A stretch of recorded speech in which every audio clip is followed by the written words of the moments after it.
Chapter 908. The second sword technique was not complicated either. Tang Jing followed suit, and when the small copper man's movements appeared in his mind, he also followed suit. This time, his consciousness did not leave his brain. He wanted to firmly remember this sword technique, but strangely, his memory became more and more blurry. Not long later, he could not remember how to use this sword technique at all. His entire body stiffened as his arm hung in the air. No matter how he gestured, he felt extremely awkward. He could not find any sense of familiarity at all. He was stunned. This sword move had disappeared from his mind, and it was under the condition that his consciousness was extremely clear. This was not evil, it was simply like seeing a ghost. He scratched his ears and cheeks, unable to think of a reason why. I don't believe it. Let's learn the third move. Tang Jing thought about it, but the third copper man did not appear in his mind. Instead, his head hurt as if it was being pricked by needles, causing him to temporarily lose his ability to think. After a long while, the pain finally disappeared. His brows were tightly knitted together. Looks like I still can't learn the third move. Even that copper man didn't appear. In fact, when my brain thought about the third move, it actually hurt like hell. This sword technique is really powerful. I'm already at the 9th stage of the Jindan stage, but I can only learn 2 moves. How high would my cultivation be to learn the remaining 3 moves? How high would my cultivation be to learn all 14 moves? His expression darkened. So what if he finished learning it? If he didn't learn it, he would forget about it completely. He temporarily threw the Taiji 2 form sword technique to the back of his mind and observed this floor to see if there were any other useful things or introductions to this sword technique. However, after searching for a long time, other than these 36 copper men, there was nothing else of value. He subconsciously glanced at the stairs leading to the 6th floor, and a complicated expression flashed across his eyes. In the past, he had always thought that there was a treasure trove on every floor, but now he understood that it was not as simple as a treasure trove. At the same time, there was also a huge hidden danger. Time flew by. His time in the Langya Pavilion was up, and he was forced to leave. He slowly opened his eyes and found that he was still sitting cross-legged on the bed. The faint golden light on his skin had actually disappeared, and his bronze skin was as tough as iron. His heart skipped a beat, and he was pleasantly surprised. Vidra body, the chaotic Vidra spell has actually completed the tempering of the body, reaching the 4th level, Vidra. He touched his own skin, which was even more lustrous than before. He raised the War Soul sword and stabbed himself, but it did not pierce through. Even if the War Soul sword was not activated, it could still cut through hair and cut iron like mud, but it could not hurt his skin. This was the true invulnerability of the Vidra body. Of course, if he activated his innate chi, the power of the War Soul sword would increase greatly, and his Vidra body might not be able to block it. He wasn't bored enough to actually use his own body for such a dangerous experiment. He stood up and stretched his muscles. His bones crackled as if he had been reborn. Young man, your chaotic Vidra spell has actually broken through. Congratulations. The inner demons congratulated him. Chiyu coldly snorted, and said, he is a celestial, cultivating the chaotic Vidra spell is already twice the result with half the effort, what is there to congratulate? The inner demons chuckled, you should congratulate him on his progress. Only you would be so petty. Isn't it just him absorbing a little bit of your blood and sweat? Young man, why don't you continue to absorb a little more energy in one go and break through the Yuanying realm in one go? Inner demons, you're going too far. Chiyu was furious at such provocative words, afraid that Tang Jing would really do it, and hurriedly advised, Tang Jing, don't listen to his bewitchment. From the Aurous core to the Yuanying is a very important transition process. This is related to the speed of your cultivation in the future, as well as how far you can go in the future. If the condensed Yuanying is too weak, then you won't be able to do much in the future, and your cultivation will stop at the Yuanying realm. Tang Zheng was not a person who only listened to one side of the story. He remembered that when he was going from the fasting realm to the Aurous Core realm, the Empyrean fairy had also said the same thing. The transition between realms was a very important period, and he definitely could not let his guard down. On this point, Qiyu was not lying. Of course, the other party definitely had his own selfish motives, and did not want Tang Zheng to absorb the energy of his heart's blood so recklessly.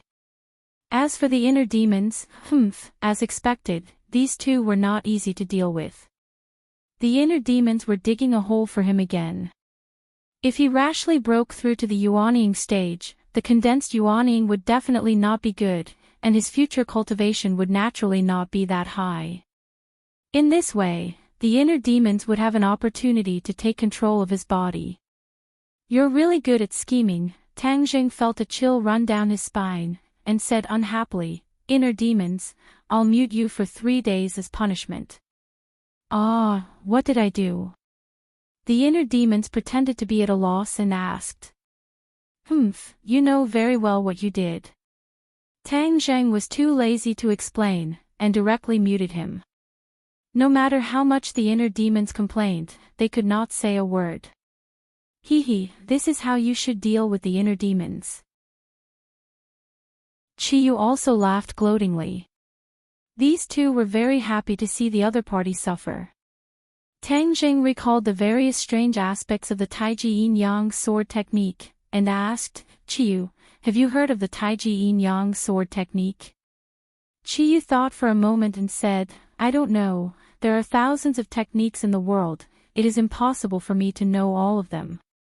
Tang Zheng's expression darkened, and he did not give up and asked, "Then do you know what kind of technique will be forgotten immediately after practicing?"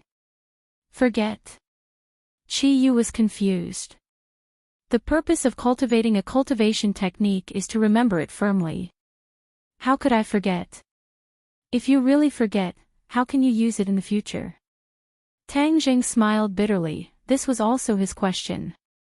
Seeing that Qiyu could not explain, he could only ask the 5-clawed golden dragon to see if the dragon race knew a thing or two. "Tang Zheng, just now your consciousness was out of your body, what happened?" Qiyu suddenly asked curiously. When Tang Zheng moved in his mind, Qiyu also noticed this clue, but thinking about it, it was not strange. After all, Qiyu and the inner demons were too strong. But even if Tang Zheng's consciousness was out of his body, they would not have been able to seize control of this body at that time. "Nothing." Tang Zheng answered perfunctorily. "It is the so-called dragon seal of the dragon race. You have entered the Langya Pavilion." In the past, Qiyu had hidden in Tang Zheng's body and already knew a lot of secrets. Tang Zheng's pupils shrank, his whole body became cold, and a faint murderous aura flashed. "What is your purpose?"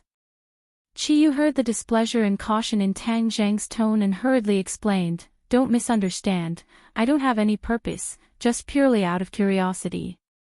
Even in my time, dragons were an absolutely mysterious existence, so I have an innate curiosity about dragons. Where dragons come from has always been a mystery. Now that the dragon race has left this world, where did they go?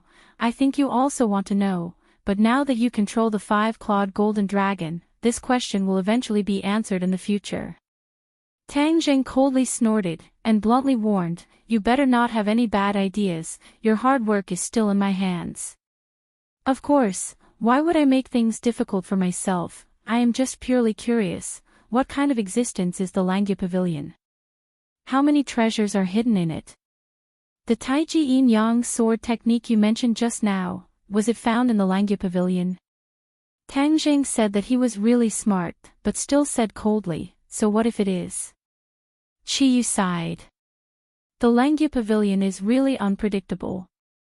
With this treasure trove, you might really be able to go further than me in the future."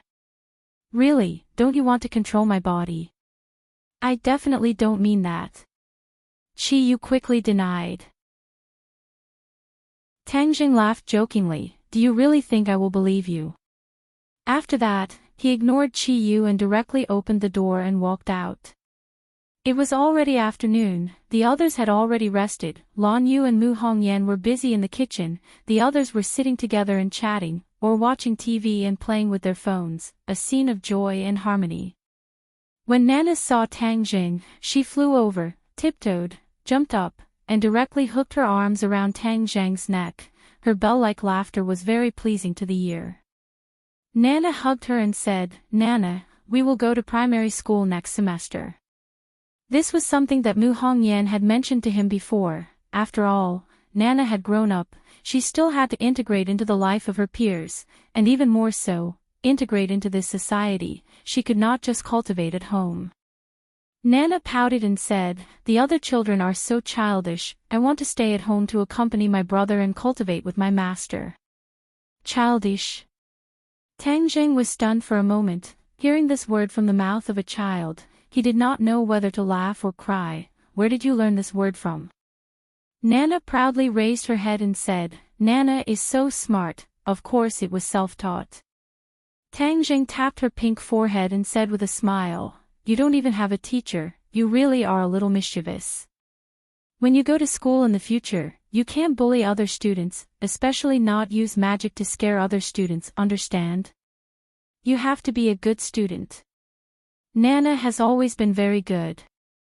Nan will listen to Big Brother's words and won't casually use magic. This is our family's secret." Nan pointed at everyone, clearly including everyone in this big family. Tang Jing nodded with gratification. Although Nana was still young, she was smart and quick-witted. There were many things that she could understand. There was no need to be long-winded. Suddenly, Tang Zhang looked towards the door and felt that there was someone outside. As expected, there was a knock on the door. Fang Shishir walked over to open the door. When she opened it, she was surprised to see the person outside and exclaimed, "It's you." "Hello, is Tang Zhang here?" a deep voice asked. Everyone turned their heads to look. When they saw who it was, their eyes widened in surprise. This was actually the chief who often appeared on the television news. There was probably no one in the country who was unfamiliar with him. Chapter 909. Tang Jing walked over, nodded slightly, and said, "Bureau Chief, please come in." The bureau chief smiled at Tang Jing, and there seemed to be less arrogance between his brows than before. He looked up at the house and said, "Your house is really not bad." "Thank you." The bureau chief nodded at everyone again. "Hello everyone." Other than Empyrean Fairy and Li Xiaotian, everyone else stood up to respond.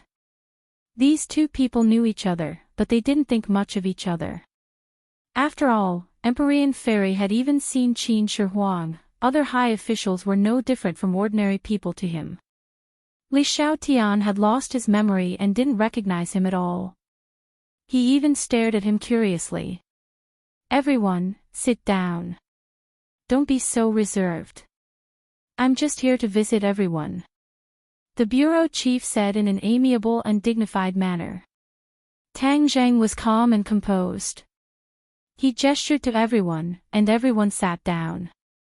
After all, they were born and grew up here, so they subconsciously respected the bureau chief. Tang Zhang had seen it too many times, so he didn't feel anything. Seeing number one following behind the bureau chief, Tang Zhang knew that they weren't just here to take a look. They had a purpose, so he went straight to the point and said, "Let's go in and talk." The bureau chief nodded in understanding.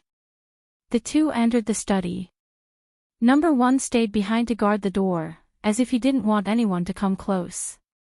Everyone looked curiously at the tightly shut door and started to murmur curiously. Why is he looking for Tang Jing?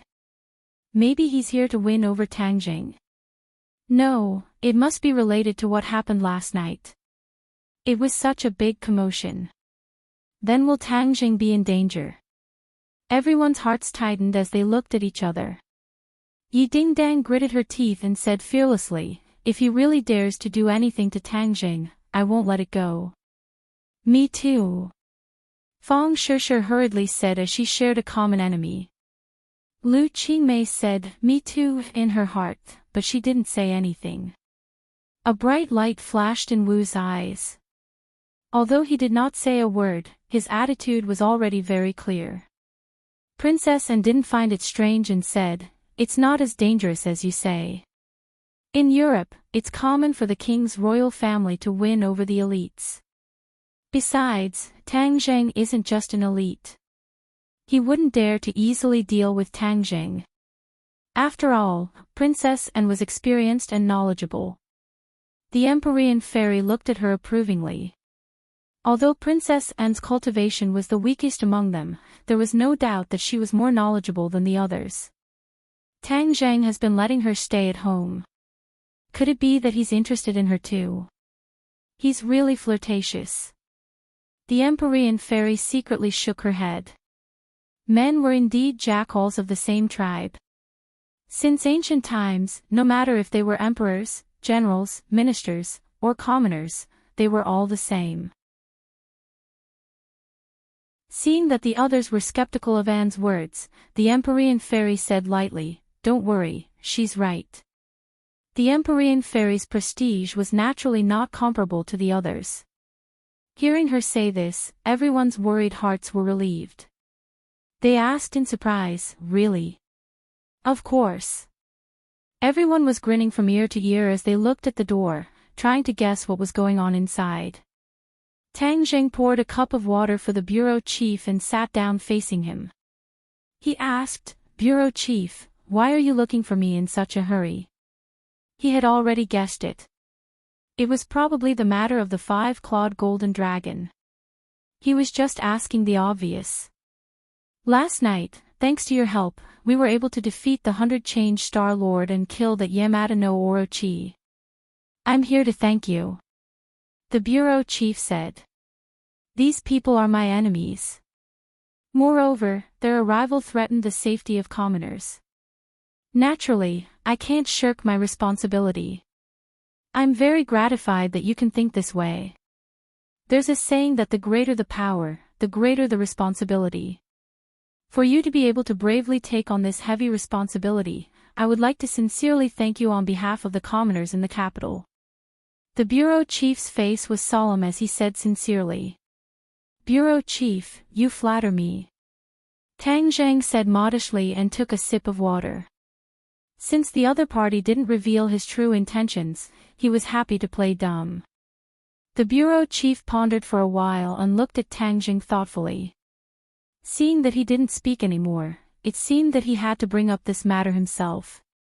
Helpless, he could only say, "Tang Zheng, about the dragon, do you have anything to tell me?" Tang Zheng stared at him. Their eyes met, and he said without hesitation, "There's nothing to say." The bureau chief raised his thick eyebrows, as if he didn't expect Tang Zheng to reject him so directly. This almost blocked his next question. But since he took the initiative to come here, it was impossible for him to leave after hearing this answer. Thus, after pondering for a while, he asked, "The dragon really exists? That dragon's roar can't be faked. Moreover, the 100 Change Star Lord and Yamada no Orochi came for it. Your words don't seem to be convincing." Tang Zheng was still unmoved and said, "Did anyone see it?" "No. But that doesn't mean that it doesn't exist. All kinds of evidence have shown that the dragon exists.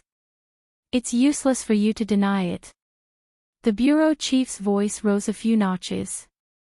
He seemed to be a little agitated. Tang Zheng was still as calm as an ancient well. Without batting an eyelid, he said, "Since you already believe in its existence, isn't it superfluous to ask this question again?" In this world, only Tang Zheng dared to say that the bureau chief's words were superfluous. The bureau chief wasn't angry. Even if he was, it would be useless. Moreover, he was more than that. Instead, he curled up the corners of his mouth and said, "Are you worried about something? The dragon is the totem of the Huaxia people. If we really find the dragon, it will be of great help to boost the spirit of our people. I have nothing to worry about. The dragon isn't something that you can control or even control. I think you've misunderstood.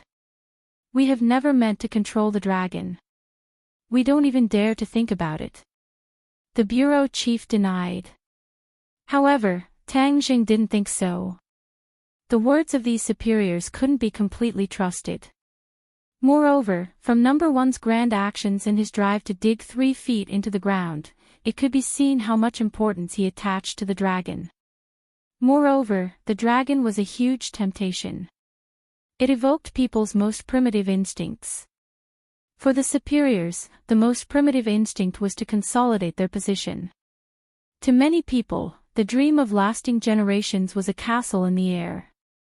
However, if there was a dragon, then it might really be possible to achieve it. Tang Jing could imagine how great of a temptation this was. Since you don't mean to do that, then there's even less need to see the dragon. Moreover, if the dragon really appears in the eyes of the world, I'm sure you know better than I do how much panic it will cause. No, you're wrong about that. We are the descendants of the dragon. If the dragon really appears, then our faith will have a true sustenance. This is a good thing and won't cause panic. The bureau chief said solemnly. Regarding this, Tang Jing was skeptical. The other party wanted to use all kinds of seemingly high-sounding reasons to convince Tang Jing. Unfortunately, Tang Jing didn't buy it. Seeing that Tang Jing was stubborn, the bureau chief frowned even more. He gradually looked at Tang Jing aggressively and said, "You want to monopolize the dragon." Tang Jing thought for a while and decided to admit it openly. Otherwise, the other party would definitely keep pestering him. I already monopolized it. What? The bureau chief turned pale with fright and stood up with a whoosh. He looked down at Tang Jing with a condescending gaze. At this moment, the aura that he tried so hard to hide was finally completely released. However, the aura of a superior was completely ineffective against Tang Jing. Tang Jing was still unfazed. He looked into the bureau chief's eyes and said, "You've heard it clearly. Monopolize the dragon.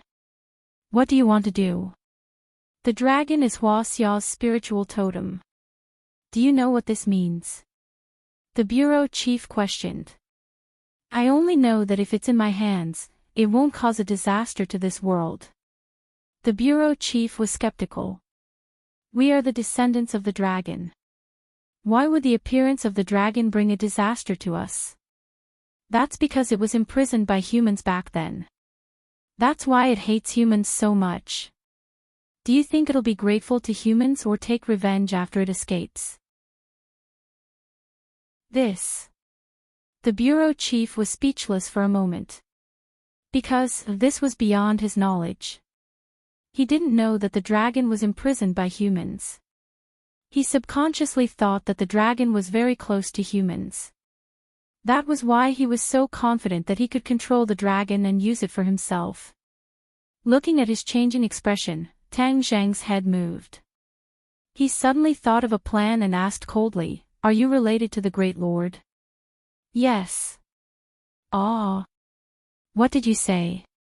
The bureau chief's mind was completely immersed in the world of the dragon. He didn't expect Tang Jing to throw this question out of the blue. His subconscious answer immediately exposed the truth. Although he immediately realized that something was wrong and quickly tried to remedy it, it was still too late. Tang Jing's eyes flashed. This was just a guess in his heart. He didn't expect that he would be able to trick the bureau chief into revealing the truth. At that moment, the shock in his heart could be imagined. The bureau chief was actually related to the Great Lord. Was it him or the government that was related to the Great Lord? How deep was this relationship? No wonder he rejected the idea when he mentioned the Azure Dragon Palace. It turned out that they were together. He had been fooled for so long and had been kept in the dark for so long. A strong sense of vigilance surged in his heart. However, because the other party had a close relationship with the Azure Dragon Palace, he definitely knew a lot about the Azure Dragon Palace. Let's see if we can trick him again. The bureau chief was confused by Tang Jing's question. Only then did he realize the big problem. He frowned and stared at Tang Jing. With an unfriendly expression, he said, "Are you tricking me?" Tang Jing said with a fake smile, "I just don't want to be kept in the dark." "Then, have you always been telling the truth? When I asked you about the dragon, you should remember how you answered me, right?" The bureau chief asked back. Of course, Tang Jing remembered. They didn't open up their hearts to each other. They were wary of each other and tried to cheat each other. No one could blame the other because their positions and interests were different. Tang Jing wasn't a saint. Of course, he wouldn't stand on the moral high ground and criticize anyone.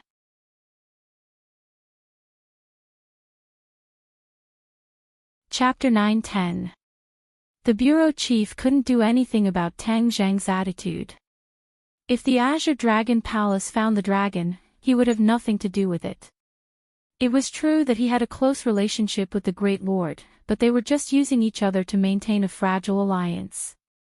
He couldn't command the Great Lord, and the Great Lord couldn't control him. That was why he wanted to rely on Tang Jing to restrict the Azure Dragon Palace. But now it seemed that Tang Jing wasn't that easy to control. His strength increased too quickly, and he was too mysterious. Now that the grudge had been formed, he couldn't make Tang Jing change his mind. He couldn't help but feel a little annoyed. Tang Jing was too smart. He didn't investigate properly and was tricked into revealing the truth so easily. "I will definitely get the dragon." After a long silence, the bureau chief clenched his fists and vowed. Tang Jing smiled.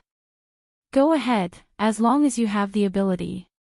Tang Jing was probably the only person who dared to question his ability in this world. He snorted coldly, "If you stir up trouble again in the future, I won't clean up after you anymore." It was obvious that Tang Jing's actions this time had touched his reverse scale. Both sides were on the verge of breaking off their relationship. Tang Jing wasn't scared. He said lightly, "As you wish." The bureau chief angrily opened the door. Everyone's eyes were immediately attracted. Feeling his anger, everyone's heart tightened. A thought appeared in their minds: the negotiation had failed. Number 1 was also shocked. The bureau chief was courteous and personally came to visit, but Tang Jing didn't buy it. This was too daring. Under everyone's gazes, the bureau chief and Number 1 hurriedly left. The others quickly surrounded Tang Jing and asked him questions. Even Lan Yu and Mu Hongyan walked out of the kitchen and looked at him nervously. Civilians don't fight with officials, especially such a high-ranking official. No one knew what would happen in the future. Tang Jing didn't explain much, but he wasn't so pessimistic. In the past, the big families didn't buy into the government's words and even forced them, but the government couldn't do anything. It was only because they were too powerful that the government didn't dare to act rashly. Now that Tang Jing's strength had surpassed his, how could he be afraid of anyone? Tang Jing waved his hand and said calmly, "Everyone, don't worry. It's not as serious as you think. We're not soft persimmons that can be easily bullied. It's necessary to express our position at the right time. Officials are all two-faced and two-faced. Now that we have so many properties, will he set us up?" Mu Hongyan said worriedly. This was the area she was in charge of, so she was naturally more concerned about it. She didn't want to create unnecessary trouble. "Since Sister Mu is worried, then let's go to Sweden immediately and make our plate bigger so that he won't dare to act rashly." Tang Jing had started to set foot in his overseas business. When the time came, his domestic and overseas businesses would complement each other and complement each other. Naturally, his influence would be incomparable. No matter who it was that wanted to stir up trouble, they would have to think twice first. Speaking of which, he was still looking forward to Rockefeller's properties. After all, it was a big family with hundreds of years of history. It had a much deeper foundation than the few big families in the capital. Sister Mu nodded in agreement. Then we'll leave as soon as possible. And said excitedly, "That's great. I'll arrange it immediately." She ran into her room to make a call. "It's not safe overseas either. You must be careful." Feng Shishir looked at Tang Jing affectionately and reminded him. The others knew that he was going to do something important, so they didn't say that they wanted to follow him. They just kept reminding him. But the only regret was that they couldn't go to Azure Dragon Palace for the time being. Also, the bureau chief must have seen Li Xiaotian in the crowd just now. The news that Li Xiaotian was still alive would probably spread. Tang Jing couldn't guess what the Lord would think, but he wasn't afraid. With the Empyrean fairy at home, it shouldn't be a big problem. The bureau chief left in a huff. Sitting in the Hongqi car, the atmosphere was a little tense. Number 1 sat in the front seat and could clearly feel the anger he was suppressing. "Bureau chief, since Tang Jing doesn't know what's good for him, we don't have to be angry with him." Number 1 advised carefully. "What do you know?" the bureau chief said in a low voice. "I'm just a martial artist." "Indeed, I don't know about national affairs. But Tang Zhang is different now. He's really too strong." Before Number 1 could continue, he was interrupted by the bureau chief. "What do you think I'm going to do to him?" Isn't that so?" Number 1 was stunned. It seemed that his worries were unnecessary. He let out a sigh of relief. "We can't touch Tang Jing for now, but we can't let him continue to develop like this. Or else, he will become a big problem one day," the bureau chief said. "Then what should we do? Tell Yi Xuanji to come and see me." "Yes." If the bureau chief wanted to see Yi Xuanji, he would definitely not personally visit him. This was the difference in strength between Yi Xuanji and Tang Jing. When Yi Xuanji heard the summons, he had a stomach full of questions, but he did not dare to delay and rushed to the courtyard house. The Ye family was no longer the Ye family of the past. Although the bureau chief had ordered to support the Ye family a while ago, it was still a short period of time after all, and the results had not been seen yet. Yi Xuanji was grateful for the bureau chief's support, but he was well aware that the other party wanted to help him fight against Tang Jing and Yan Padian. Could it be because of this again? But didn't Tang Jing turn the tide yesterday? Logically speaking, his relationship with the bureau chief should be further improved. Yi Xuanji could not figure out the mystery behind it. Under the lead of Number 1, he arrived in front of the bureau chief. "Elder Yi, you're here. Please take a seat." The bureau chief took the initiative to stand up and welcome him. Yi Xuanji was flattered, but his expression did not change in the slightest. He sat down quietly and said, "Bureau chief, what can I do for you to summon this old one? Elder Yi is a famous tea expert. How about you taste my Wui Mountain de Hong Pao first?" The bureau chief was not in a hurry to reveal the answer, but said neither too fast nor too slow. Yi Xuanji did not ask any more questions. He picked up the teacup, took a sip, and praised, "Good tea, this should be the tea from the old tea trees in Wui Mountain, right?" "Yes, there are only a few old tea trees left. Every year, there is only this little bit. If Elder Yi likes it, then bring a share back," the bureau chief said generously. This was a tribute, and ordinary people could not drink it at all. Yi Xuanji was a person who loved tea, so he accepted it respectfully. However, he was even more uncertain in his heart. If he gave a sweet date before talking about serious matters, then the following matter would not be a small matter. "Elder Yi, I heard that the matters of the Ye family are now being taken care of by your grandson, Yi Ku?" the bureau chief asked. "Yes, after all, time waits for no man. This old one is already old, so it is better to leave it to the younger generation. I will enjoy a life of leisure. Elder Yi is too modest. You are old but vigorous. How many young people cannot compare to you? How can you just go into seclusion like this? The Ye family has reached great heights and should go further. How can this not be done without an old helmsman like you at the helm? Yi Xuanji's heart moved. He said thoughtfully, now that the situation in the capital has changed greatly, the Ye family is struggling to survive in the cracks. How can they go further? It is good to maintain the status quo. Elder Ye's thinking is wrong. The Ye family is a century-old family. Ups and downs are common. How can they be frightened by the difficulties in front of them? In my opinion, the Ye family has great potential. The bureau chief looked straight at Yi Xuanji and said. Yi Xuanji also looked up. Their eyes met and asked, Bureau chief, do you really think so? Of course. The bureau chief nodded. Yi Xuanji became excited, but the difficulties that the Ye family is facing are not small. If there are difficulties, then overcome them. To Elder Yi, difficulties are only motivation to move forward. As long as Elder Yi has the heart, nothing will be a problem. This was a direct reassurance for him. It was much more powerful than the secret support in the past. This was support on the surface, and also a promise.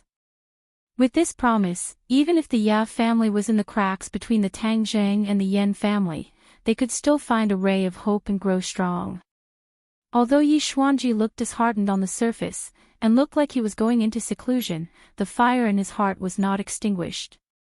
He wanted to lead the Ye family to greater heights and further. Now that the bureau chief had said this, the fire in his heart shot up. His thoughts were also active. Since the bureau chief has orders, the Ye family will naturally go through fire and water. If it was the Ye family of the past, Yi Xuanji would definitely not say this. He would even pretend to be reserved. But now, he would be an idiot if he still pretended to be reserved. The bureau chief nodded happily. The older the ginger, the spicier, the wiser. Talking to smart people is really easy. Elder Yi, please rest assured. I will fully support the Ye family. I will definitely restore the glory of the Ye family of the past. No, surpass the glory of the past and let the Ye family become the leader of the capital. The bureau chief said firmly. This old man thanks you. Yi Xuanji quickly got up and slightly cupped his hands. Yi Xuanji left with a heart full of pride. Although he did not ask what happened between the bureau chief and Tang Jing, he could still guess a thing or two. Tang Zhang was young and full of vigor. He was completely out of the bureau chief's control. He was afraid that there was a conflict between the two, which gave the Ye family an opportunity to take advantage of. Yi Xuanji was an experienced person. He knew the situation in the country very well. With the support of the government, the Ye family's development momentum would increase by leaps and bounds. But when he thought of Tang Jing, he couldn't help but feel a little guilty. He knew more about Tang Jing than ordinary people.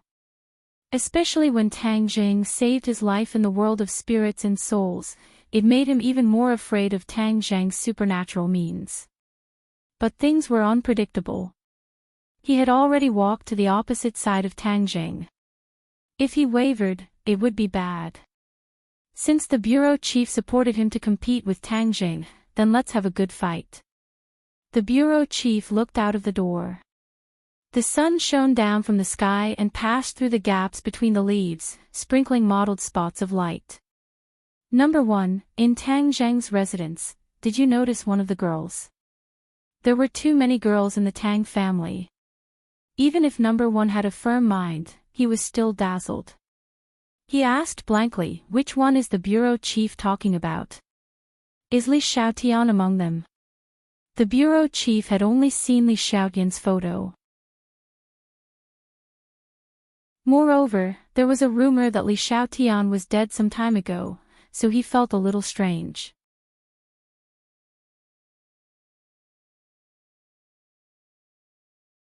Chapter 9-11.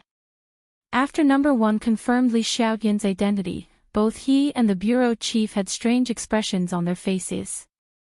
Li Xiaotian and Tang Zheng were sworn enemies.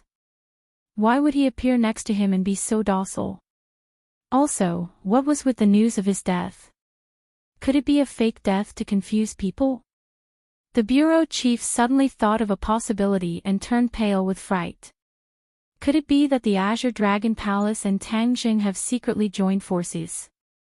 The so-called fight to the death situation was all done on purpose to deceive me. He was startled by the thought. But in an instant, he thought of Tang Zheng's previous attitude. This attitude showed that Tang Zheng and the Azure Dragon Palace were still incompatible like fire and water. He was completely confused. He would never have thought that Li Xiaotian had lost his memory. Should I question the Lord in person? He was caught in a dilemma. After hesitating for a while, he decided to suppress this discovery in his heart for the time being. Whether they are acting or have other plans, I'd better wait and see. Let them think that I haven't found out anything fishy about them. Because of this concern, the news that Li Xiaotian was still alive was concealed and not sent back to the Azure Dragon Palace. This was beyond Tang Zheng's expectations. And ticked. The princess's arrangement was very fast. Before Tang Jing could go to the imperial city to ask the five-clawed golden dragon about the Langya pavilion and the Tai Chi two-form sword technique, she had already settled everything. Even Qi Yu and the inner demons could not recognize this sword technique. It was probably not simple. Tian Chanzi and the Empyrean fairy might not know either. Therefore, he did not ask them at all. The weather was clear and there were no clouds in the sky. Tang Zheng, Mu Hongyan, Tian Chanzi, and Princess and boarded the special plane to Sweden. Other than the flight attendants, they were the only passengers on the Gulfstream commercial airliner. And took on the role of a guide and introduced the culture and customs of her country to Tian Chanzi. Mu Hongyan inadvertently glanced at Tang Zheng and found that he was facing the window, seemingly admiring the scenery in the sky. Ever since the last time the two of them almost had sex, the two of them had not had any intimate contact. This was because Tang Jing was too busy during this period of time. Moreover, they were under the watchful eyes of others, so the two of them did not have the guts to do so. Tang Jing turned his head and coincidentally met Mu Hongyan's eyes. Mu Hongyan quickly averted her gaze, her ears turning red. This time, it was inevitable that the two of them would have a chance to be alone together. He wondered if something would happen. When she thought of this, her heart couldn't help but beat wildly. Ever since she had that thought, she felt more and more that Tang Jing was full of charm that she couldn't resist. There were several times when Tang Jing appeared in her dreams. When she woke up, she found that the sheets were wet, making her feel ashamed. Tang Jing didn't think too much about it. He was thinking about the problems he would encounter when he went abroad. The plane smoothly landed on the runway. A motorcade was already waiting there. The red carpet was laid out all the way to the airport's gangway. Tang Zheng and the others walked out of the cabin door and saw two familiar people, the head butler of the royal family, Bruce, and the princess's bodyguard, Baser. The two people's eyes focused on the princess at the same time. They politely bowed and saluted, "Welcome back to the country. Welcome all the guests." Princess Anne smiled and said, "Bruce, don't be so reserved. They are very easy to talk to." "Princess, etiquette cannot be abolished," Bruce solemnly said. Princess Anne secretly stuck out her tongue and didn't try to persuade him anymore. After all, she was a 19-year-old girl. When she stepped on her homeland, she was in high spirits. She took a deep breath and sighed, "Homeland is so good." Bruce added courteously, "Distinguished guests, please get in the carriage." The few people entered the two luxury cars. Princess Anne accompanied Tian Chanzi in one car. Tang Zheng and Mu Hongyan entered the car behind. The luxury car with the Swedish flag at the front drove out of the airport with the police car opening the way. Tang Zhang and Mu Hongyan both stepped on this country for the second time. They were not unfamiliar with it. They turned their heads to look at the scenery outside the window for a while. Then, they coincidentally withdrew their gazes. The two people's eyes inadvertently intertwined. Tang Zhang's head moved, but he didn't move away. Mu Hongyan's heart was in a panic. She quickly turned her head, trying to resolve the subtle awkwardness. Suddenly, her hand was tightly gripped by a large hand. Her breathing immediately quickened as her face blushed all the way to her ears. She was so charming and beautiful that she couldn't compare to anyone else. She tried to struggle, but to no avail. She could only let Tang Jing hold her hand. As if holding a soft jade in the palm of his hand, Tang Zhang's heart rippled. His fingers gently slid in her palm. The slightly numb and itchy feeling made her heart feel like a cat was scratching it. It was very subtle. She glared at Tang Jing, as if she wanted him to be more honest. However, Tang Zhang's mouth hooked up into a playful smile. His fingertips condensed a trace of true energy, which wandered in her palm. Her whole body trembled. Her body became limp and numb. She weakly leaned against the back of the seat and glared at him with hidden bitterness. This enemy, there was a driver in front, but he dared to be so brazen. He really wanted to die. He made a fool of himself. Her heart was burning. How could Tang Jing not be? Seeing her breath like an orchid, he couldn't wait to continue what he had not finished last time. Dong! Tang Zhang's phone fell under the car. Tang Jing bent down to pick it up. His body pressed against her thigh. Mu Hongyan was embarrassed and anxious. She knew that he must have done it on purpose. His face was almost pressed against her thin black silk stockings. Her skin could clearly feel the heat of his breath. Her heart almost jumped out of her throat, but she couldn't have too big of a reaction. Otherwise, if the driver in front saw it, what would he think? Tang Jing picked up the phone, but was not in a hurry to get up. He gently sniffed the fragrance coming from her body. The perfume on her body smelled very good. It was not too strong or too light. It was just right. Bo! Tang Zhang's lips gently kissed the back of her hand. She felt as if she had been electrocuted. Her whole body trembled. It was as if she had turned into a pool of water.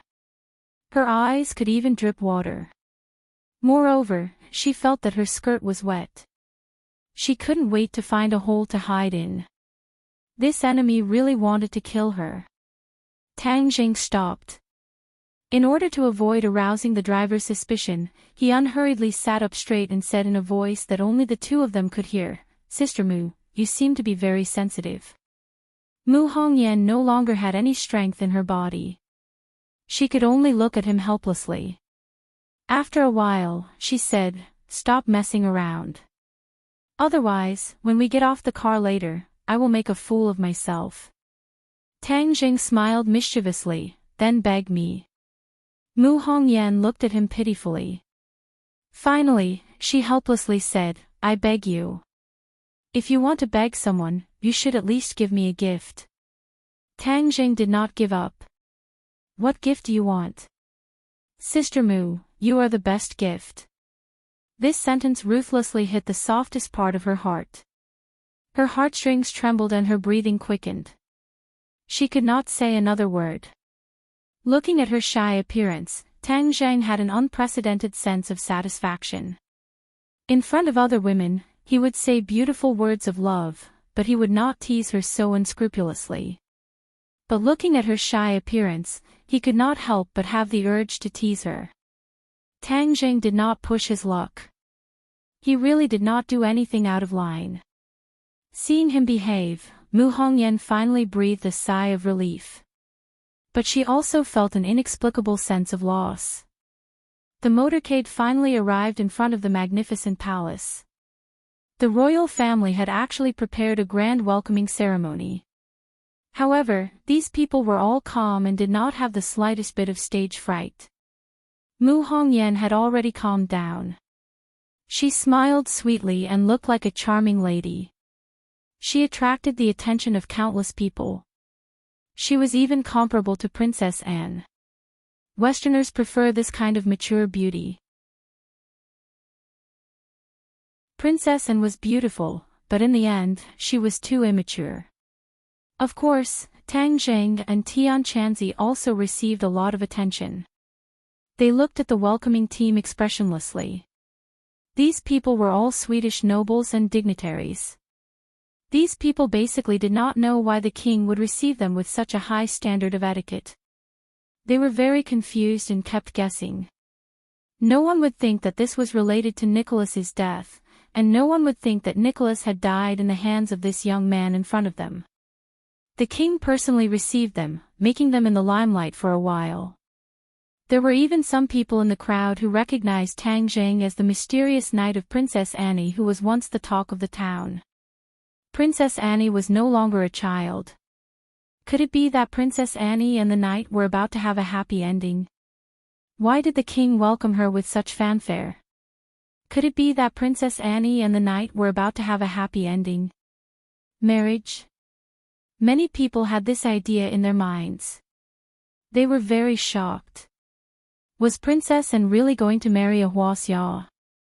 The power of rumors and slanders was great, and by the time the welcoming ceremony was over, the rumors and slanders had quietly changed. Princess Annie and Tang Zheng were about to hold their wedding ceremony. The protagonist of this rumor had no idea that he had already entered the palace and was arranged to stay there. Brosnan told them that there would be a welcome dinner in the evening. They were tired from the journey and could take a rest first. Tang Zheng found that he was living in the same room as last time. The room next door was Fang Shishi's room last time. There, the two of them secretly did a lot of things. Even the royal family did not know about it. However, this time it was Mu Hongyan next door. He had an idea in his mind. He would wait until it was dark and then turn over to see what would happen. This was a rare opportunity for the two of them to be alone. In the car, they had already ignited the fire in each other's hearts. If they did not do something at night, Tang Zheng doubted whether his pure yang power could be controlled. The rumors spread very quickly. They had already reached the ears of the king and queen. The two of them looked at each other in surprise. The queen could not help but ask, "Is Anne really in love with Tang Zheng?" The king also shook his head in confusion. "I don't know. Brosnan knows more about these things. I'll summon him in to ask." After a while, Brosnan came in. When he heard the question, he hesitated for a long time and said, "When they were in Huaxia, Her Royal Highness lived in Tang Zheng's house." "What? Why didn't you tell me this before?" The king was shocked. The queen's face also stiffened.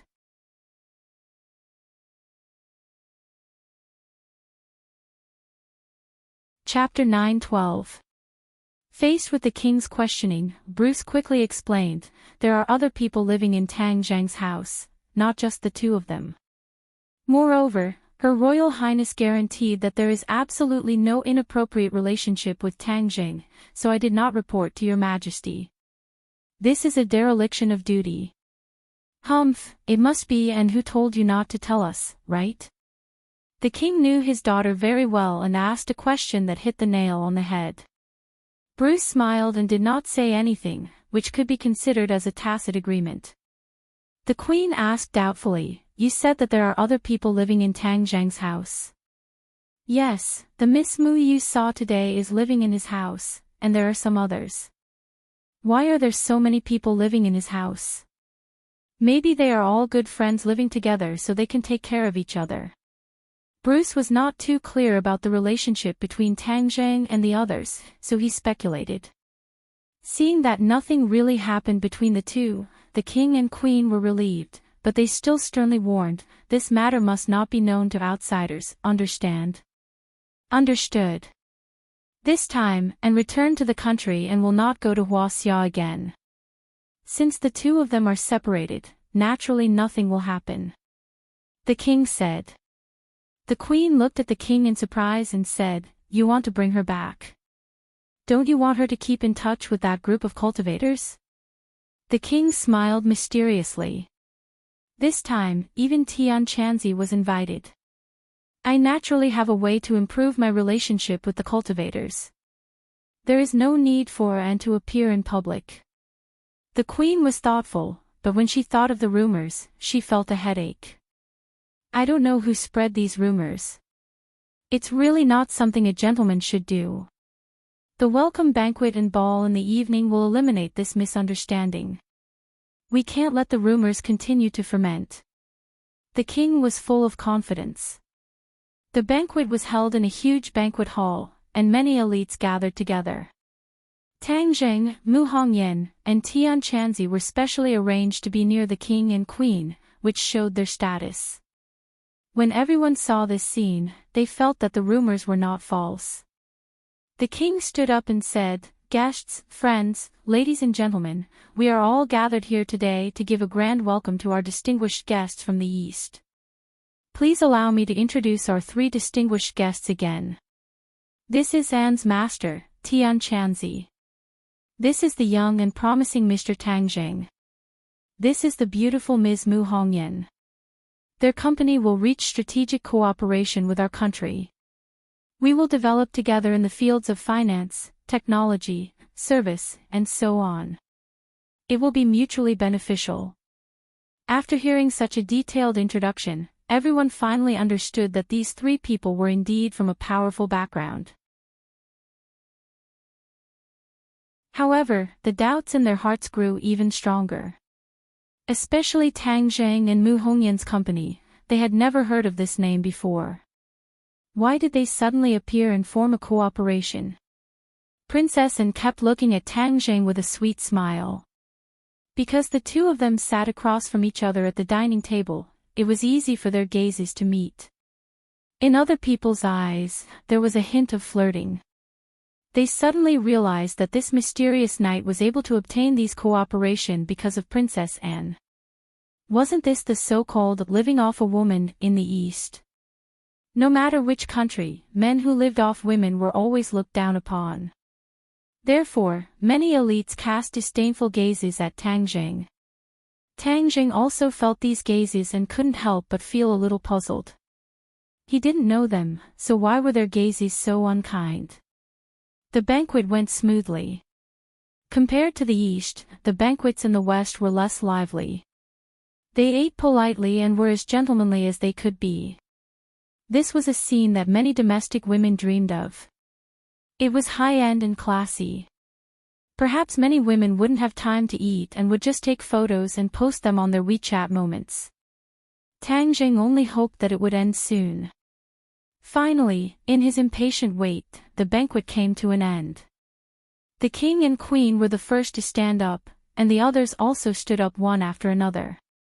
They filed out and went to another hall next door. The ball had begun. People gathered in twos and threes, and there was more freedom. Tang Jing had no objection to this arrangement. After all, the host attached great importance to it, and he couldn't refuse the other party's good intentions. On the other hand, the heaven monk was like a fish in water. Although he did not know how to speak foreign languages, he had a good appearance with a sage-like demeanor, which attracted the favor of many noble ladies from other countries. When the music started, Enchanting was pulled to the dance floor by a young woman who was at least 36D. Damn! Tang Jing's eyes widened. This old hooligan actually made his moves so quickly. The size of the chest was really spectacular. It turned out that he liked this type. "Your Royal Highness, may I invite you to dance?" A handsome blonde man wearing a tuxedo walked over and bowed slightly to Anne. He was incomparably gentlemanly. Princess Anne smiled at him and said, "Alex, I'm sorry. Someone has already invited me for the first dance." After saying that, she stretched out her slender jade hand to Tang Jing. Tang Jing was stunned for a moment. What was this for? "My Mr. Knight, could it be that you don't want to invite me to dance? Princess Anne winked at Tang Zheng and said with a smile. I don't know how to. Tang Zheng said truthfully. Was this a rejection? Alex was dumbfounded. This brat actually rejected Princess Anne. This was the dream of many people. He couldn't help but feel a little jealous. But then he thought, you don't know how to, but I do. He eagerly looked at Princess Anne, hoping that Princess Anne would give up on this unromantic guy. But Anne acted as if she didn't see his eyes. She looked at Tang Zheng in surprise and asked, you don't know how to? Immediately, she smiled again, like the most beautiful flower in the world blooming. It was as if she had discovered something amazing. This kind of smile from the bottom of her heart made Alex feel very hurt and jealous. Alex was not an ordinary person. He was one of the many suitors of Princess Anne. Moreover, he was also a famous suitor. Ever since Princess Anne turned 15 years old, he launched a fierce pursuit. And chose to sail around the world. Part of the reason was that she couldn't stand his pursuit. Alex dared to do this. Of course, he had a background. Otherwise, how could an ordinary citizen dare to pursue a princess so crazily? At most, they would just look from afar and be satisfied. Alex's family was Europe's oldest and largest family, Rothschild. This family was very secretive. Ordinary people simply didn't know about it. They had never even heard of it. But the group of people who stood at the top of the world was like thunder in their ears. This family was involved in various fields and had a decisive influence on Europe. Back then, the Rockefeller family attacked Europe and assassinated the royal families of various countries. This caused panic and lasted for nearly a century. During this period, in addition to the resistance of the royal families of various countries, the biggest resistance force was the Rothschild family. Some people said that the Rothschild family was Europe's last line of defense. If this family fell, then Europe would completely fall. Fortunately, the Rothschild family persevered under the attack of the Rockefeller family's vampires and werewolves. The king had once told Tang Zheng about this period of history. However, he omitted the important Rothschild family. Even the royal families of various European countries didn't mention this family in their history books. This was because the royal families couldn't say that they kept the country and the throne because of this family and not because of their own efforts. This was slapping their own face. No one was willing to do such a stupid thing. The Rothschild family also didn't mind the royal families of various countries erasing their contributions. This family wasn't as popular as the Rockefeller family and frequently appeared in the public eye. They were better at, or rather, liked to lie dormant. If they encountered an enemy, they could take advantage of the situation and give the enemy a fatal blow. Of course, the most talked about were the 12 holy knights of this family. These were the 12 people who played a significant role in the long battle with the Rockefeller family and were conferred the title of Holy Knights. Countless vampires and werewolves died at the hands of the Holy Knights. It could be said that they were the most powerful group of people in Europe. Of course, they were also the most secretive group. They were like ghosts. Very few people knew of their existence. Even the royal families of various countries didn't know where the Holy Knights were today. Moreover, decades had passed since the battle that year. Were the 12 Holy Knights still alive? Even if they were already close to 100 years old. Could they still fight? But no one dared to question this question. I thought you knew everything. Finally, I found something you don't know. This is great. Princess Anne said happily as if she had discovered a new continent. Tang Zheng rolled his eyes speechlessly. What was there to be happy about? I'll teach you if you don't know. It's very simple. You're so smart. You'll learn it quickly. And took the initiative to pull Tang Zheng up and walk to the dance floor. Alex looked at this scene angrily. He invited Anne to dance, but she rejected him without hesitation. This stupid guy didn't know how to dance, but she volunteered to teach him. At that moment, he was completely inferior to Tang Jing. To be defeated by a guy who lived off a woman was like being slapped hard in the face. He even had the intention to kill someone. Tang Jing didn't care about this brother's thoughts. Looking at Princess Anne's back, he felt helpless. He couldn't just reject her. After all, she was a princess of a country. Her subjects were all watching. If he rejected her, he was afraid that he would be killed by their eyes. However, when Anne held his hand and walked to the dance floor, they immediately attracted the attention of most people. Princess Anne gave the first one to the mysterious knight. The relationship between the two was even more clear. It seemed that the rumors were true. Alex stood there in a daze. Seeing other people looking at him, he couldn't help but feel a little embarrassed. He turned his eyes and saw Mu Hongyan. His eyes flashed with a touch of surprise, and then he politely invited, "Beautiful Miss Mu, may I invite you to dance?" Mu Hongyan's eyes were fixed on Tang Jing. Her heart was slightly sour. Hearing Alex's invitation, she refused without hesitation.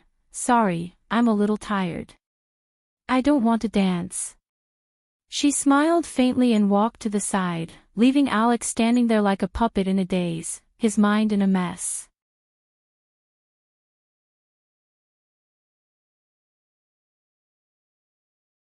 Chapter 9:13. Alex watched with jealousy as Tang Zhang and Princess Anne danced on the dance floor. Tang Zhang's movements were very rusty and he couldn't even grasp the rhythm. He was obviously a rookie and Princess Anne had been guiding him. If it wasn't for her, he would have already made a fool of himself. This made Alex burn with jealousy. You didn't look for a ready-made dance king but chose this brat. Wasn't this just looking for trouble for yourself? Later, when you make a fool of yourself, you will know how unwise your choice was. Tang Zhang's movements attracted the attention of the others. Their lips curled into a faint smile and they couldn't hide the contempt in their eyes. So this mysterious knight was only so-so. They didn't know why Princess Anne would fancy him. Hiss. Anne lightly sucked in a breath of cold air and her mouth slightly twitched. This was because Tang Zhang's foot stepped on her again. Although Tang Zhang was an expert cultivator, it was inevitable that he would make a beginner's mistake. Looking at the burning gazes of the people around him, he couldn't help but feel a little embarrassed. "It's okay, it will be fine in a while. I believe in you." Anne's lips curled up. She didn't take it to heart and leaned close to his ear, comforting him in a low voice. A burst of fragrance entered his nose, making him feel relaxed and happy.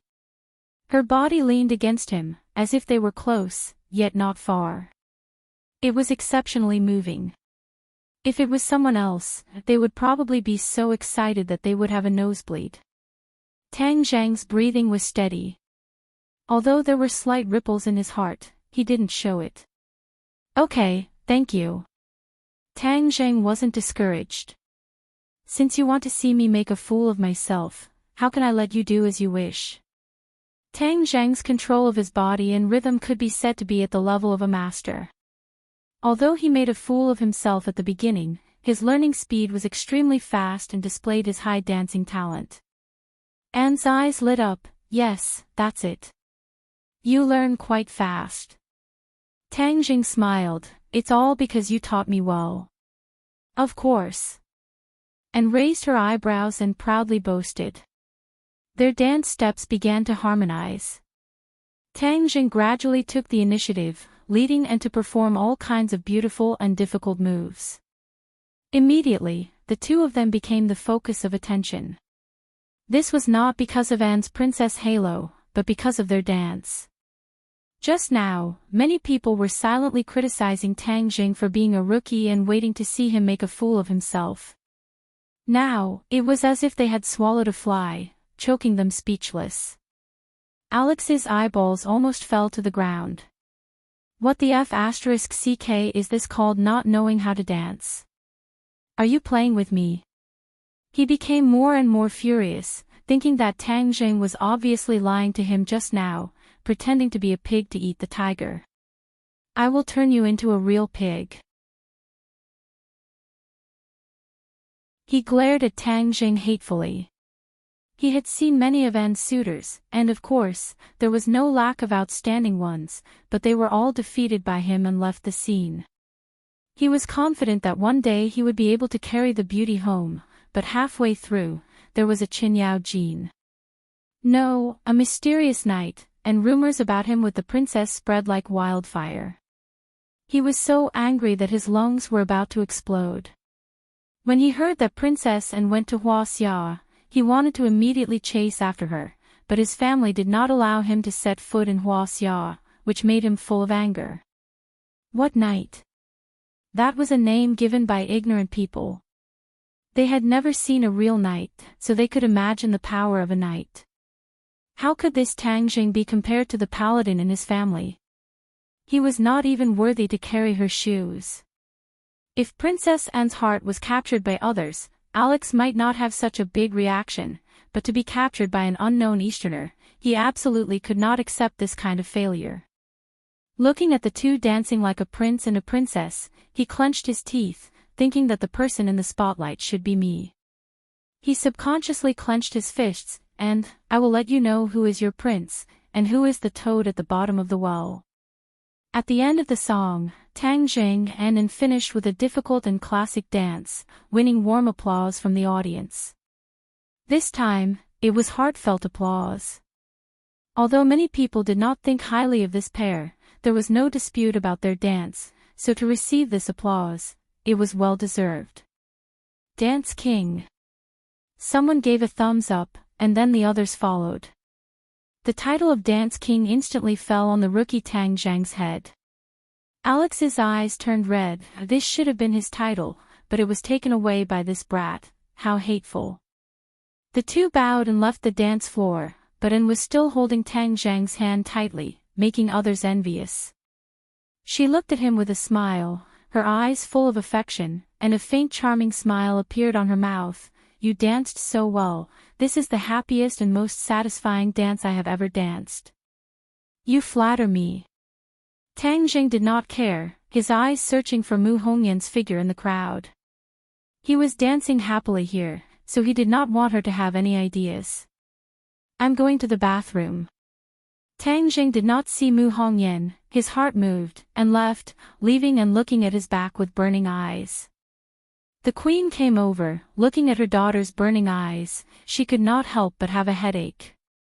Originally, she wanted to take this opportunity to clarify the relationship between the two, but the more she tried, the worse it became. In the eyes of others, the two seemed to be more and more in that direction.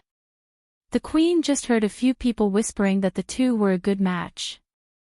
Anne. Mother. And intimately took the queen's arm. Did I dance well? The queen lovingly patted her hand and said, Of course you did well. Hee, Tang Zhang is so good, you don't know that this is his first time dancing. Is it really his first time? The queen's eyes opened wide in surprise. She was like everyone else, originally thinking that the awkwardness at the beginning was deliberately created by the two, but she did not expect that Tang Jing was really a rookie. Of course, he is good, right? And showed off. The queen did not answer, falling into deep worry. The more outstanding Tang Jing was, the faster An would fall, which was not a good thing. At this time, Alex came over and persistently sent an invitation to Anne. Anne faintly smiled and tactfully declined, I'm sorry, I'm tired, I need to rest for a while. Another refusal. Alex angrily roared in his heart, the wind messed up, and his hatred for Tang Jing increased. Without a doubt, all of this was because of that brat. In the past, Anne was not so cold to him. Seeing Alex return in disappointment, the queen worriedly said, And, Alex has pursued you for so long, why are you becoming colder and colder to him? I don't like him, I'm tired of him chasing me. And pouted and unhappily said. Alex is actually very outstanding, you need to calm down and understand him better. The Queen advised. And rolled her eyes and coquettishly said, Mother, how can he be as outstanding as Tang Jing? He is only relying on his family, not his own ability. Family is also a kind of resource, an advantage, there is nothing bad about it. In any case, I don't like the Rothschild family. Since you know that he is a member of the Rothschild family, you shouldn't be so cold to him. So what if he is from the Rothschild family? I don't like him, I just don't like him. And stubbornly turned her head and coldly snorted. The Queen was helpless and could only sigh in her heart. Many royal families in Europe had ideas about the Rothschild family, wanting to further their relationship with them. And had this opportunity, but she refused it, she really didn't know whether to say it was lucky or unlucky.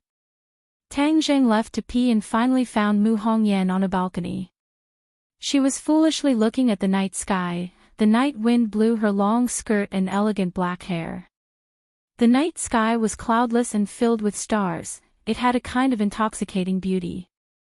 Mu Hongyan heard footsteps and turned around, looking at Tang Jing in surprise. Why are you here? Aren't you going to dance with Anne? What, are you jealous? The corner of Tang Zhang's mouth hooked up as he teased. Why would I be jealous? Mu Hongyan pretended to smile lightly. The night wind blew and she subconsciously hugged her arms. Tang Zhang took off his coat and put it on her. Her heart warmed and she did not refuse, turning to look at the night sky again. The night sky here is really beautiful, there is too much fog in the capital, it is hard to see this kind of night sky. Mu Hongyan said. Tang Jing naturally hugged her from behind and said, it won't be long before the night sky in the capital also becomes beautiful. The tree of life was transforming the world's spiritual energy, as long as the spiritual energy was rich, the air would become better. Don't be like this, we will be seen.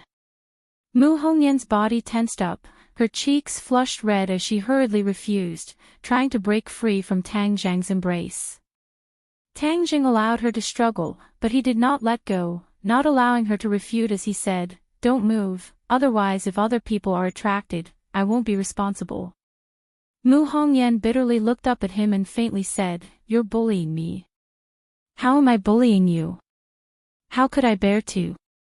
The night wind is so strong, I was afraid that you would catch a cold, so I hugged you to give you warmth. Although she knew that these were empty words, her heart could not help softening as a warm current flowed through her. She gave up struggling and allowed him to intimately hug her. With the night wind blowing, the two of them did not say a single word, but it felt like their hearts were tightly pressed together. An unprecedented sense of security enveloped her heart as her body softened. It was like she was soaking in a hot spring, relaxing her entire body. Everyone is talking about you and Princess Anne, what do you think? Mu Hongyan suddenly asked. What should I think? Tang Jing asked back. She is the princess that everyone has their eyes on, with so many people drooling over her, could it be that you're not moved at all? I'm not moved. Compared to her, you are the one who moves me. Tang Jing moved close to her ear and gently said. You're not ashamed. Mu Hongyan glared at him, but her heart was filled with happiness.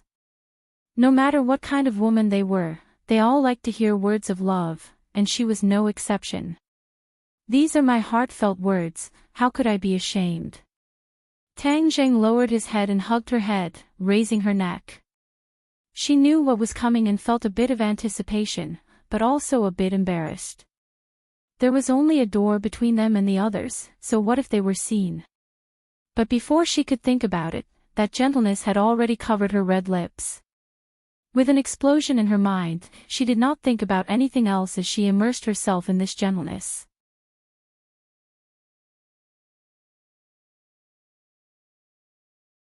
Chapter 9:14. Alex looked at the scene outside the door in disbelief. He staggered and almost fell flat on his face. He rubbed his eyes to make sure that he was not seeing things. Tang Zheng was actually kissing that charming woman. He was so shocked that his jaw dropped to the ground. This brat actually dared to have a foot on two boats and deceive the princess. He was so angry that he was ready to teach these two a lesson and let and see his true colors. But on second thought, he retracted his foot, and a meaningful smile appeared at the corner of his mouth. To catch a thief, catch the evidence, catch an adulterer, catch a couple. If it was just based on my empty words, and might not believe me. Instead, she might think that I am trying to sow discord. Humph, I will go find her and let her see it with her own eyes. This brat will have no way to quibble. Thinking of this, he was so excited that he quickly left quietly. Alex found and told her his discovery loudly and bluntly, which naturally attracted other people's attention. And I will let you see this person's true colors. He actually dared to fool around with other women behind your back. They are on the balcony. You will understand my good intentions with just one look. When everyone heard that Princess Anne's mysterious knight dared to have such a daring rendezvous with his lover on the balcony, they could not help but be shocked. The flames of gossip burned in their hearts. This was a good show. How could they miss it? The king and queen looked at each other. Their eyes flashed with deep worry. If this was true, then it would be a scandal for the royal family. And had a calm expression. Tang Jing already had a girlfriend. Even if something really happened between him and someone, she would not be surprised. However, Alex actually mentioned Tang Zhang and Mu Hongyan. This was something that she did not expect, so she wanted to see what was going on. And, look. Alex pointed to the balcony as if he was presenting a treasure and shouted himself hoarse, look at how shameless they are. How can this kind of person be worthy of you? This kind of shameless person should be chased out of the holy palace. Alex's accusation was powerful and everyone looked towards the balcony. Ah! A woman's scream rang out. Alex was overjoyed and said even more excitedly, catch them in the act. Let's see how this adulterous couple will quibble this time.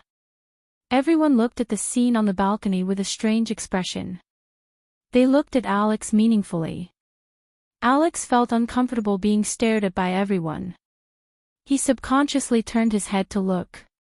Immediately, his mouth opened wide. He stared at the two people on the balcony in disbelief and roared, why are you guys here? Isn't it Tang Jing? The two people on the balcony were a well-known couple. They were shocked and at a loss, but they immediately calmed down. It wasn't like they were caught red-handed. What was there to be afraid of? However, their expressions became extremely gloomy as they glared at Alex and asked angrily, Alex, what is the meaning of this? Alex was stunned. He never thought that things would turn out like this. For a moment, he was at a loss. He muttered to himself, impossible. It was clearly them. How did it become you guys? The two of them had coincidentally left when Tang Zhang and Mu Hongyan left, and then secretly came here to kiss each other. However, they didn't expect that this romantic act would be destroyed by Alex's deranged actions. And coldly looked at Alex and angrily said, a true gentleman should not do this kind of nonsense. I want you to apologize to Tang Jing. Alex quickly shook his head, no, it's not like that. I clearly saw Tang Jing. How could it be them? What do you mean? The evidence is right in front of you. Do you still want to quibble? If you don't apologize, then don't expect me to say a word to you in the future. Princess Anne resolutely said. Alex was both angry and confused. What the F*** K was going on? He was sure that he did not see wrong. However, he did not know that Tang Zhang's cultivation was shocking. If he dared to do this kind of thing on the balcony, then he naturally had confidence. When Alex walked past the door, Tang Zhang noticed him but did not say anything. Then he pulled Mu Hongyan into the ballroom. Mu Hongyan's heart almost jumped out of her throat. Her body was weak and her cheeks were red as if she was drunk. She hurriedly hid in the bathroom to calm herself down and touch up her makeup. Tang Jing, on the other hand, was a quiet pretty boy in a corner, watching with interest as Alex brought a large group of people to catch the adulterers. Everyone looked at this scene and secretly shook their heads. Alex must be dizzy.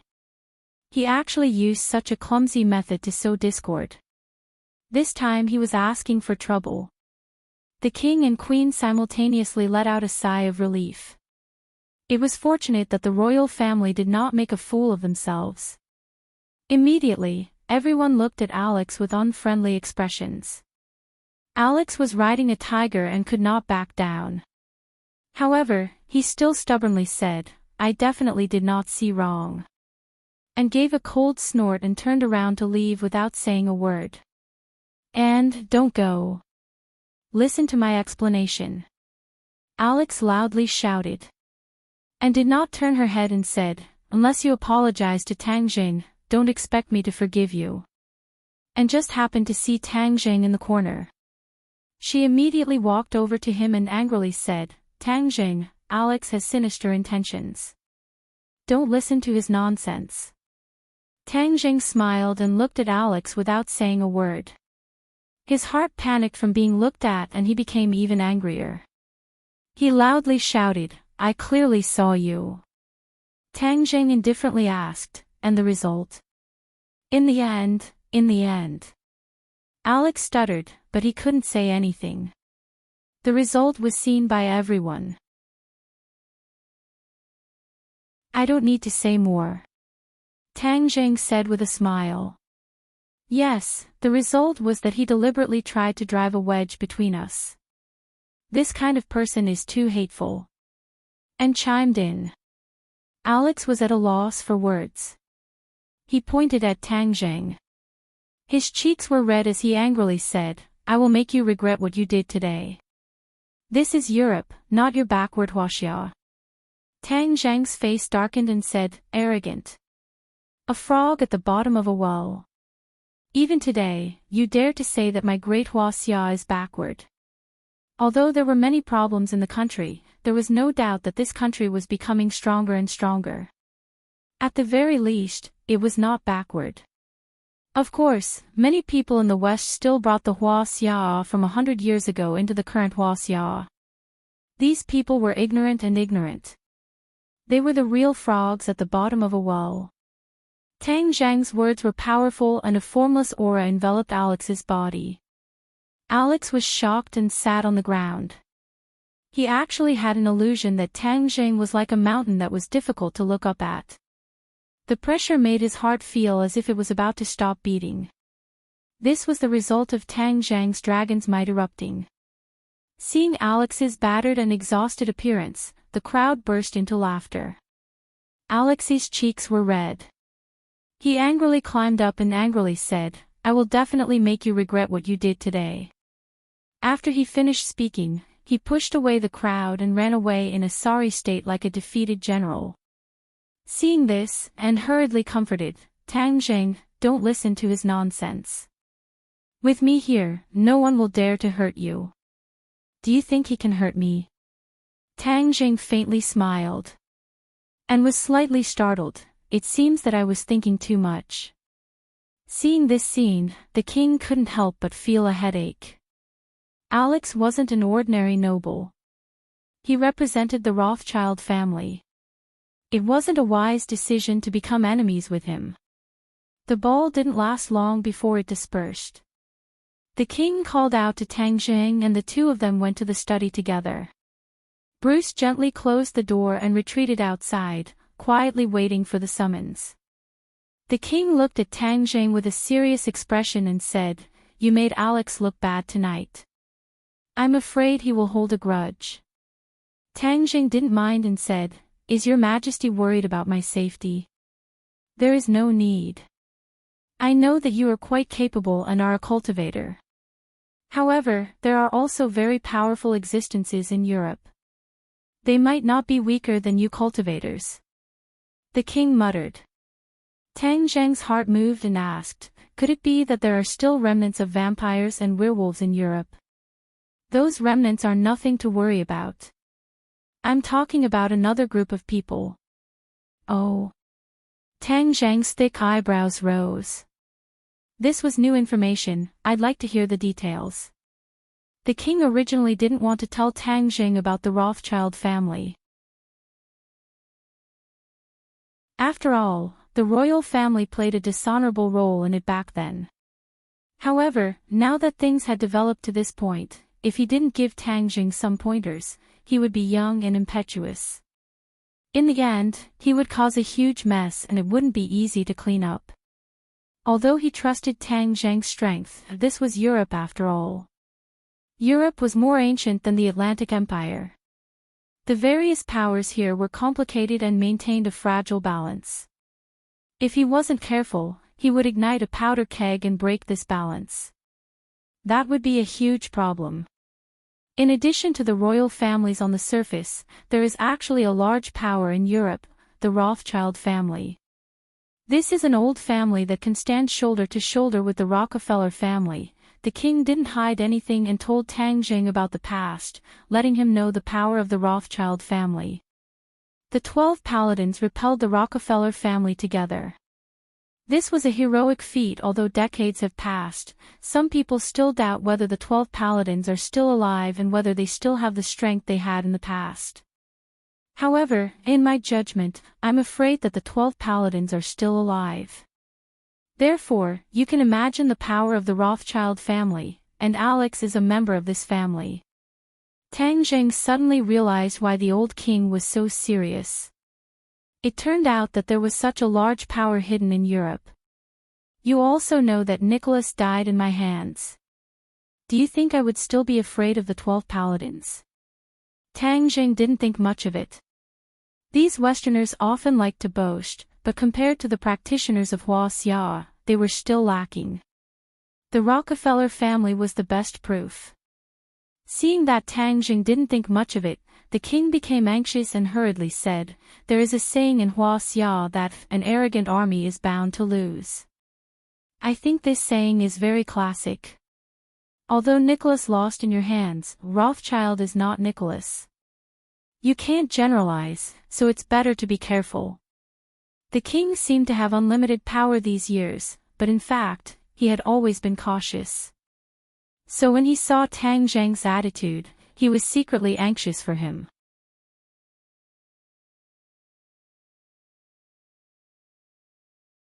Chapter 9:15. Although the king's words were very serious, Tang Jing disagreed and said, "I don't have a direct conflict of interest with the Rothschild family. If they want to fight me to the death just because of Alex, then this family wouldn't have been able to stand for so many years without falling." Big families were very cautious.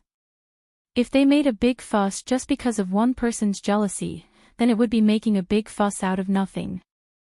Besides, didn't the Rothschild family always pay attention to keeping a low profile? That was even more unlikely.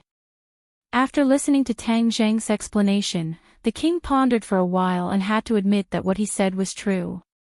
He nodded and said, "Your analysis is very reasonable. It seems that I was too concerned, but in any case, it's better to be careful. Thank you for your reminder, Your Majesty." Tang Zhang was not a person who was afraid of trouble, and of course, he was not a person who liked to stir up trouble. As long as the Rothschild family did not provoke him, then he would naturally not pay attention to them. The Rockefeller family has a lot of property in Europe. I have already arranged it for you. You can act tomorrow. Bruce will accompany you all the way, the king said. Thank you, Your Majesty. Madame Mu is fully responsible for this matter. She is more proficient in business than I am. The king said hesitantly, "This is a huge fortune." Tang Jing knew what he was thinking and waved his hand. "Your Majesty, I chose her because I believe in her." The king was slightly startled. He did not expect Tang Jing to trust Mu Hongyan so much. He did not say anything more and nodded. "Then it's up to you." Tang Jing left the study. Tianqianzi came out of nowhere and looked at him with a meaningful smile. Tang Zheng was baffled and said, Tianqianzi, why are you smiling so lowly? Boy, you are slandering me. I am so sage-like. How could I have anything to do with that word? Tianqianzi refuted righteously. Tang Zheng curled his lips and said, don't flatter yourself. I saw that you were very coquettish today. You seem to be having a lot of fun dancing with others. Tang Zheng gestured in front of his chest. Tianqianzi immediately thought of the woman with large breasts, but he retorted seriously, nonsense, this is communication, understand? Tang Zheng chuckled. I understand. You don't have to explain. The more you explain, the worse it gets. You still have the nerve to talk about me. Don't think I don't know what you did. That Alex didn't frame you, right? Tianqianzi said meaningfully. Tang Zheng's heart skipped a beat. He really couldn't hide anything from Tianqianzi's discerning eyes, but he said without changing his expression, if he's not framing me, then what is? Why are you siding with an outsider? After that, Tang Zheng walked away without looking back. Guilty conscience. Tianqianzi shouted at Tang Zheng's back. Tang Zheng didn't say anything. When he returned to his room, he thought of Mu Hongyan who lived next door. He wondered if he should climb over the wall. But when he thought that Tianqianzi must be secretly watching, he temporarily suppressed the idea in his heart. Ding! A text message came in. Rest early, good night. Mu Hongyan sent a text message. Mu Hongyan had never sent him a good night text before. He felt warm in his heart and quickly replied, Did you miss me?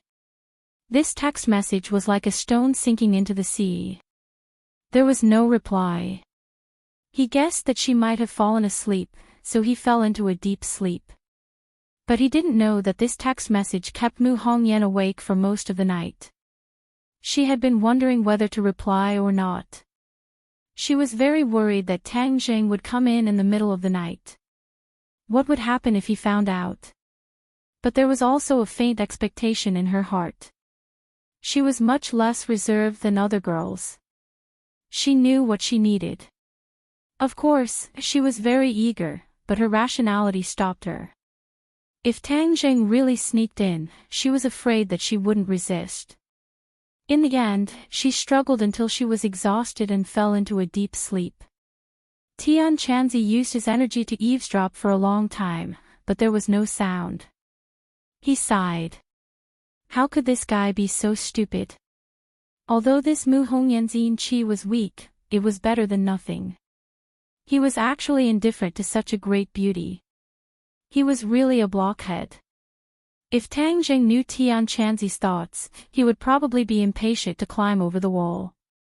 The next day, Mu Hongyan and Bruce left to deal with business matters. Tang Zheng was called in by and early in the morning. She volunteered to take Tang Zheng on a tour of her country. Last time, Tang Zheng came and went in a hurry, so he didn't have time to properly appreciate this country. Tang Zheng couldn't refuse, so he could only follow her. Tianqianzi didn't want to be a third wheel behind the two of them, so he left the palace on his own. When Tang Zheng saw the team ready to go, he realized how wise Tianqianzi's decision was. With so many attendants surrounding him, how could he play? Tang Zheng didn't like this kind of life. And saw through Tang Zheng's thoughts. Her eyes lit up and she whispered, Do you have a way to slip away from under their noses? We can get rid of them and play by ourselves. Tang Zheng was also a fearless person, so he readily agreed, No problem, then we'll think of a way to slip away. Bezer and the others were still bitterly waiting for Princess and to get on the carriage, but they didn't notice that the two people had already jumped down from the palace's window, which was more than 10 meters high. They quietly fell into a dense forest nearby. And had a rebellious spirit hidden in her bones. When she sneaked into the forest, her cheeks were red with excitement, as if she was drunk. I've always wanted to escape from their eyes and ears, but every time I didn't succeed. This time, with your help, I finally succeeded. When your cultivation is high in the future, this will only be a small matter. Tang Zheng lightly said. When will my cultivation be as high as yours? Anne's expression darkened as she said dejectedly.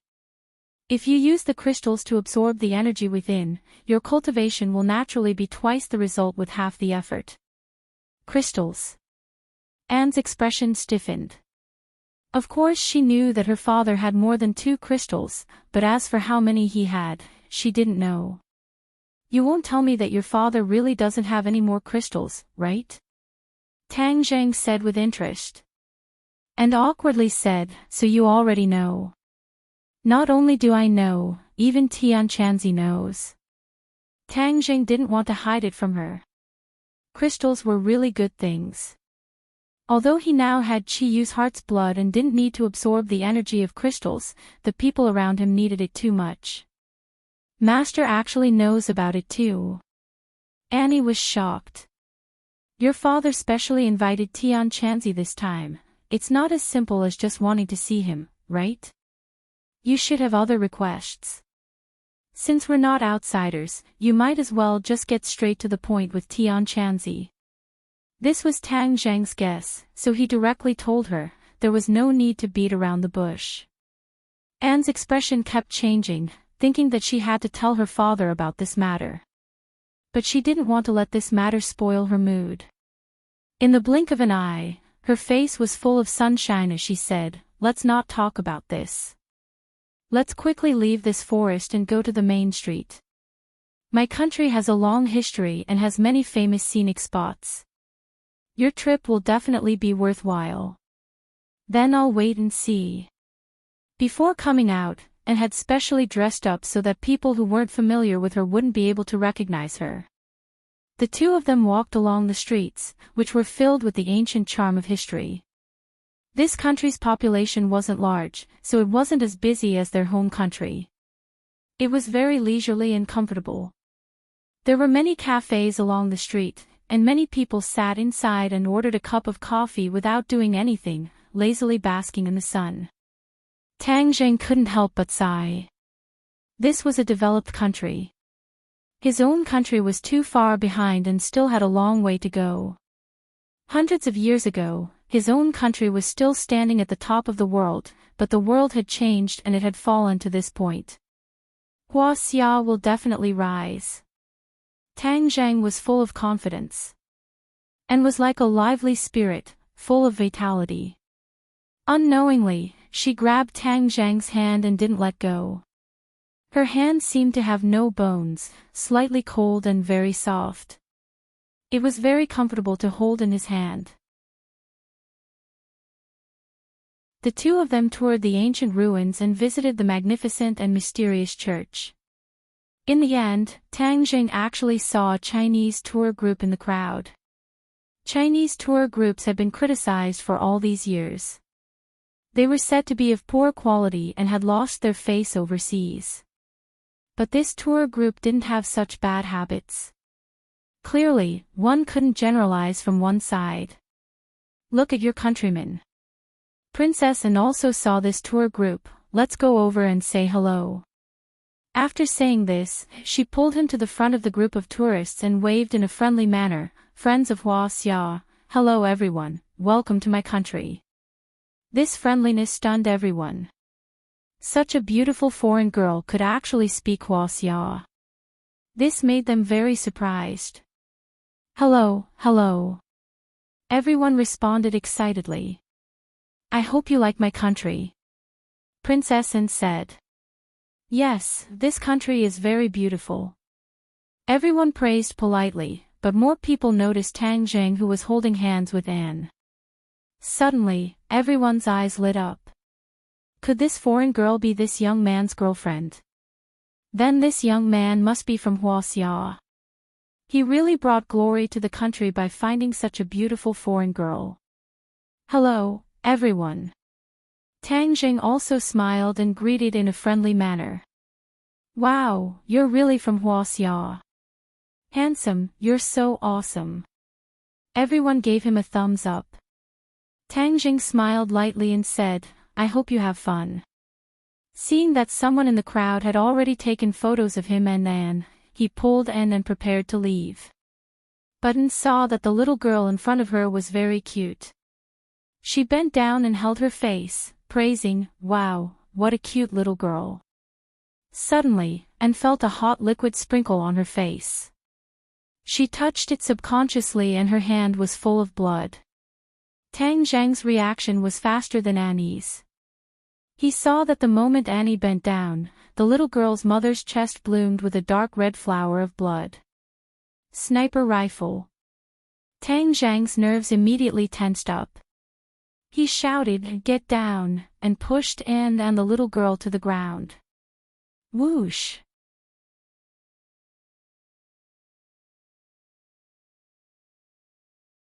Chapter 9:16. Tang Jing sensed the bullets coming from behind him. In order to avoid shocking the world, he did not use the holy armor shield. Instead, he quickly carried Anne and the little girl and quickly dodged. In a flash, a single hole appeared on the stone slab on the ground. White smoke rose from the hole and stone chips flew everywhere. Ah! Everyone finally reacted and screamed as they scattered in all directions. The woman who was shot fell into a pool of blood. No one knew if she was dead or alive. Tang Jing firmly used his body to protect Anne and the little girl. He suddenly turned around and saw a few tall and strong men with sideburns rushing out of an off-road vehicle. These people wore baseball caps, camouflage pants, black short-sleeved t-shirts, and tactical vests. They held rifles in their hands and looked like they did not want anyone to get close to them. Mercenaries. Tang Zhang had seen this kind of outfit in a movie before. It was a standard mercenary outfit. Who were these people targeting? Anne? He quickly recalled the scene just now. The bullet was aimed at Anne. However, by chance, Anne bent down and the little girl's mother became a sacrifice. A strong murderous intent surged in his heart. It was not only because these people were targeting Anne, but also because of him. An unfamiliar compatriot was shot and fell to the ground. These people aimed their guns at Anne from afar and pulled the trigger at the same time. Tang Jing did not care about his own safety. He waved his war spirit. Swoosh swoosh swoosh. Sword chi vibrated and intertwined into a huge invisible sword net. Puff puff puff, the bullets hit the sword net. The air vibrated and set off a biting cold wind that blew in all directions. A few trees nearby were cut in half. Everyone screamed and ran away in fear. The mercenaries did not expect the bullets to lose their power in midair and fell to the ground one after another. This scene was beyond their common sense. However, they were well-trained soldiers. Attacking was their only thought. Although they could not understand the situation, they did not retreat. They directly stood a few meters away from Tang Jing. Tang Jing did not dare to move. Although Anne was also a cultivator, her strength was too weak. In this situation, she did not have the strength to protect herself. If he rushed out to deal with this group of people, in case the hidden sniper attacked, her life would be taken. He was the one who brought Anne out. He would definitely not let anyone hurt her and the little girl in her arms. Looking at the little girl, he thought of Nana at home. They were at the same age as flowers. They should bloom brilliantly and not wither. There were so many mercenaries, and there was even a sniper hiding in the dark, so Tang Jing couldn't care less about shocking the world. With his finger, war spirit, he directly flew out. Since he could not leave Anne, he would use the sword to attack. These mercenaries would never have dreamed that he would have such a method. War spirit was as fast as lightning. With a sword, it pierced through the chest of a mercenary. A huge bloody hole appeared on his chest. He stared with his eyes wide open. He could not believe that he had died just like that. Seeing this, the other mercenaries turned pale with fright. However, they did not retreat. They changed the magazine and continued to pull the trigger. The bullet shells scattered all over the ground. Gotcha! The sword net was finally unable to bear the burden and shattered. Seeing this, the other party became excited. The bullets shot over even more crazily.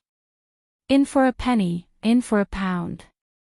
Since he had already used the war soul, he might as well take out the holy armor shield as well. The sacred armor shield flashed and appeared in his hands. Bang bang bang. The bullets hit the sacred armor shield, but the sacred armor shield was unscathed. It did not even leave a mark. This was much stronger than the bulletproof vest they were wearing. Seeing Tang Zheng's endless tricks, the mercenaries looked at each other in dismay. Even if their hearts were firm and they didn't know what fear was, seeing these things that were beyond their knowledge, their hearts couldn't help but beat like a drum. Kill! Tang Zheng angrily roared, and the battle soul sword attacked again. It descended from the sky, and with a fupuchit sound, it directly chopped down on the head of a mercenary. Then, from top to bottom, it did not stop at all. In an instant, the mercenary was split into two, and the two halves of his body fell to the sides. The mercenaries were experienced and knowledgeable, but seeing this kind of death, their faces turned ugly. They hurriedly shouted into their headphones, "Quick, shoot!" A powerful bullet shot out and hit the sacred armor shield with a bang. It was still unable to break through the sacred armor shield's defense. Another sniper. This time, Tang Jing finally caught the trajectory of the bullet. He looked up and saw the roof of a building dozens of meters away. He squinted his eyes. Although it was dozens of meters away, he could still vaguely see a gun barrel on the roof. Bang bang bang. The sniper missed and continued to shoot. It was as if he was not afraid of exposing himself. This was because he had to protect his companions as they retreated. The mercenaries saw Tang Zhang's tricks. After attacking for a long time, they finally realized that their mission had failed, so they decisively retreated. They were extremely afraid of the war spirit that was floating in the air. This sword was their nightmare. It could actually fly in the air against common sense. Could it be that it was some kind of high technology? They stopped shooting at Tang Zheng and directly pulled the trigger on the war spirit. The war spirit was hit until it made crackling sounds, but it still firmly stopped in the air. It only slightly swayed a few times.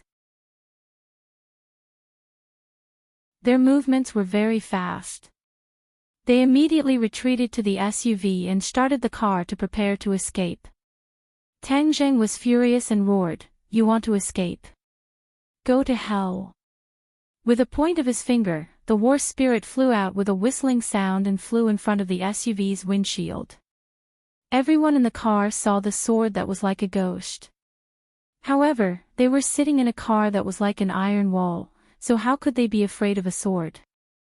The car engine roared, and the back of the car spewed out black smoke. The car rushed out like a wild beast. Whiz! The war spirit slashed down. Puff! Like cutting tofu, the war spirit slashed through the middle of the SUV. In an instant, the SUV disintegrated.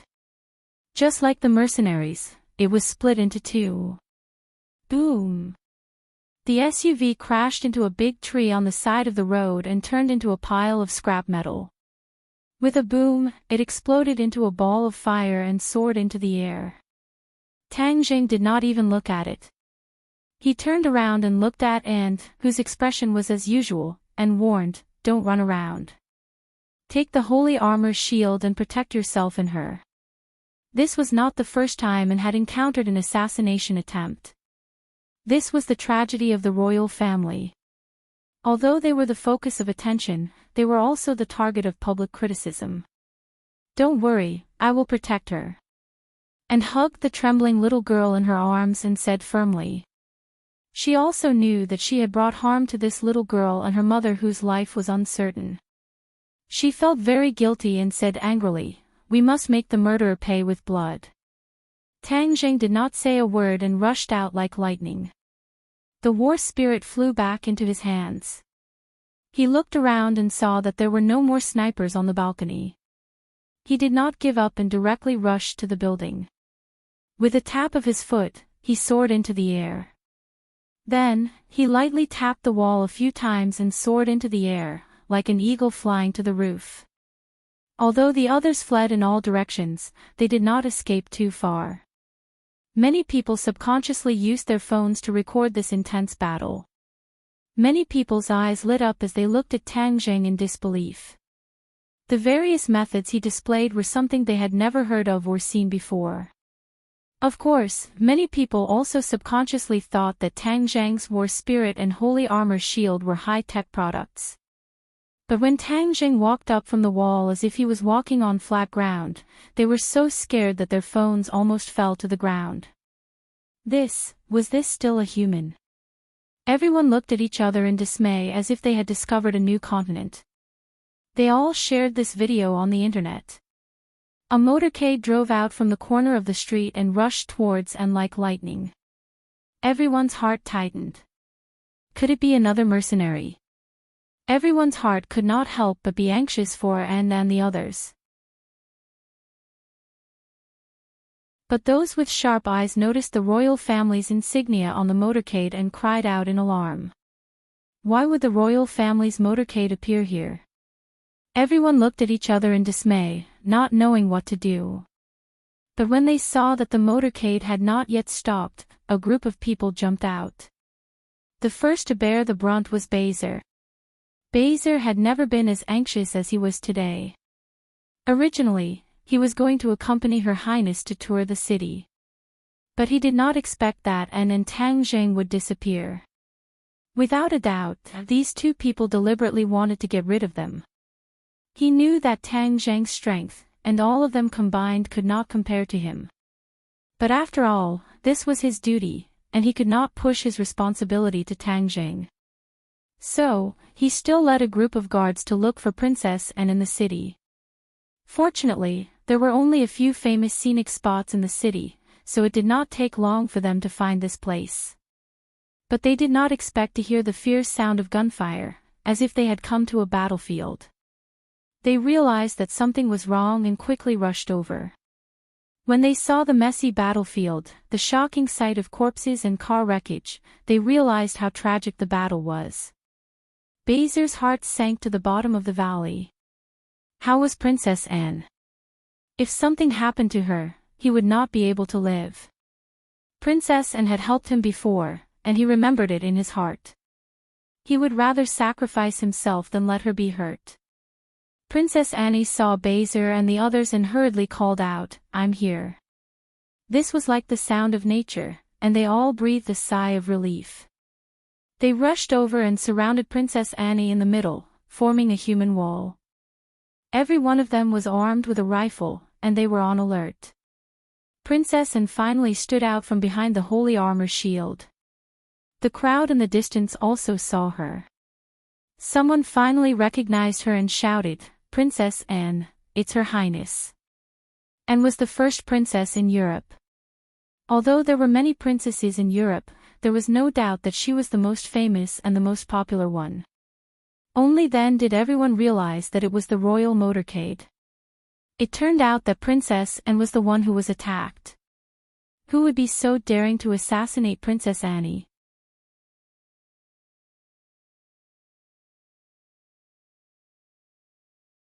Chapter 9:17.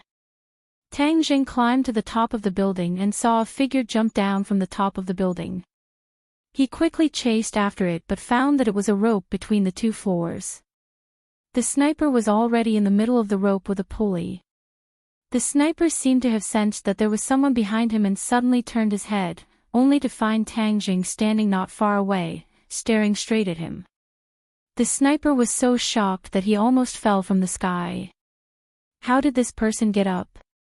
Why was he so fast? Whoosh! Tang Jing moved. He stepped on the rope and chased after the sniper as if he was walking on flat ground. He was much faster than the sniper. The sniper's eyes flashed with horror. He grabbed the pulley with one hand and took out his pistol with the other. He aimed at Tang Jing and pulled the trigger. The bullets flew past Tang Jing, but he didn't slow down. He flew over the sniper's head and reached the top of the opposite building first. The sniper was terrified. There was no way to retreat. He was dozens of meters above the ground. He would definitely die if he fell. So he could only watch as he got closer and closer to Tang Jing. His magazine was empty and there was nothing he could do. Tang Jing shot out like lightning, grabbing the sniper's neck and pulling him down from the air. The sniper tried to struggle but couldn't move at all. "Tell me, who sent you here? Do you want to kill Princess and/or deal with me?" Tang Jing asked murderously. "I won't tell you," the sniper said stubbornly.